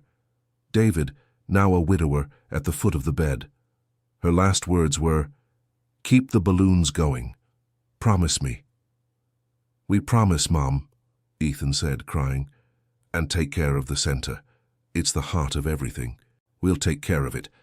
And remember, family is a choice. Blood helps, but it doesn't define. Love defines." She closed her eyes, a smile on her lips, and she passed peacefully, finally ready to reunite with Richard and Elizabeth wherever they were. The funeral was huge. Hundreds attended, former beneficiaries of the center, now successful adults with their own families, staff from all branches, people whose lives had been touched in some way by Sophia. Isabella gave the speech. "My grandmother used to say she wasn't special, that anyone would have done what she did. But that's not true. Not everyone would have had the courage to accept help when pride said to refuse. Not everyone would have repaid that help with unconditional love. Not everyone would have built something so lasting from a moment of pain." She took a deep breath, controlling her emotion. She was special. Like Grandpa Rick was special. Like Grandma Elizabeth was special. Not because they were perfect. None of them were. But because they chose day after day to be kind, to be generous, to be human in the best sense of the word. The center received a plaque in honor of Sophia, and in a special ceremony, a statue was unveiled in the main garden. Not of her alone, but of the three together, Richard, Elizabeth, and Sophia, the founders, each contributing in their unique way. Isabella took full leadership of the center at 30. Young but prepared, she had learned from the best, and every Thursday, without fail, she went to the cemetery. 3 graves now, Richard and Elizabeth, whose ashes shared a space, and Sophia, buried beside them. Isabella brought colorful balloons, white roses, and, her own contribution, vibrant yellow sunflowers. "Hi, family," she said, arranging the offerings. "I came to share the news," and she did, about the center, about the new programs, about the transformed lives, about her own life, her hopes, her fears. "You left a legacy impossible to follow," she admitted during one of these visits. "How can I live up to everything you did? The wind blew, making the balloons dance. But I'll try, I'll do my best, and I'll pass this on to my children when I have them, to everyone I can reach." She stood there for a while in silence, feeling the presence of those she loved even in their physical absence. And then, with one last touch on the 3 headstones, she left. Not sad, but grateful. Grateful to be part of that story. Grateful to have inherited not just a name, but a purpose. The years kept passing. The center thrived. The story of Richard, Elizabeth, and Sophia became legendary, told and retold. A book was written, a documentary produced, and with every new person helped, every life transformed, the legacy grew, not just of 3 people, but of an idea, the idea that kindness matters, that one act can change everything. A family is what we make of it. Isabella eventually had children, 3 of them, and from a young age she took them to the cemetery every Thursday. "Why do we do this, Mom?" the eldest asked at 7 years old. "To remember where we came from, to honor those who brought us here, to never forget that we have the responsibility to pass on the good we received. But they can't see the balloons, they're already gone. The bodies are gone, but the love remains, and these visits aren't for them, they're for us, to remind us to be grateful, to be kind, to be human." The children didn't fully understand, but they accepted it, and as they grew, they began to comprehend. The tradition of the balloons continued, generation after generation. Some weeks there were many people at the cemetery. Isabella, her children, Ethan when he could, other members of the extended family. Samuel, the original caretaker, had long since passed away, but new caretakers kept learning the story, protecting those graves, respecting that unusual yet beautiful tradition. And so decades turned into a century. The center celebrated 100 years, no longer 3 units or 30, but hundreds spread across the country and even internationally. Millions of lives impacted, directly or indirectly, all starting with a simple act by a kind man who saw a desperate girl and decided to help. At the centennial celebration, held in a stadium large enough to accommodate everyone who wanted to attend, Isabella's great-granddaughter gave the keynote speech. 100 years ago, 3 unlikely people met: a generous businessman, a determined young woman, a lonely widow. Alone, they were just people. Together they became a movement. She paused, looking at the crowd. And today, a century later, that movement has touched millions, not because they were special, but because they chose to be. And that choice, replicated by each of us, created waves that are still spreading. It was a massive celebration. But the next day, Thursday, only 3 people went to the cemetery. Isabella's great-granddaughter and her 2 young daughters. They carried balloons, white roses, sunflowers, and as they tied the offerings to the old graves, the youngest girl asked, "Mom, when I grow up, will I keep doing this?" "You will if you want to. No one is forced to. But I hope so. I want to, because it's tradition, and traditions connect generations." The mother smiled, hugging her daughter. "Yes, they do. And as long as there is someone placing balloons here every Thursday, as long as there is someone telling these stories, they never really left. Where are they then? Here." The mother touched her own chest. "In our hearts, in our actions. Every time we choose to help someone, we are continuing what they started." The 3 stayed there for a while. 3 generations, connected by stories, by love, by a legacy of kindness that spanned decades. And when they finally left, the balloons remained, dancing in the wind, colorful and joyful, a symbol that even in places of ending, there can be celebration. Even in absence, there can be presence. Even when those we love depart, the love they shared remains. End of story. Now tell us what you thought of the story. Do you believe that a legacy of kindness can truly span generations like this? Comment below with your reflections.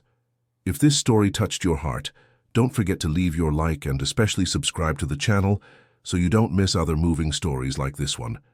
Your participation helps us continue sharing messages of love and hope.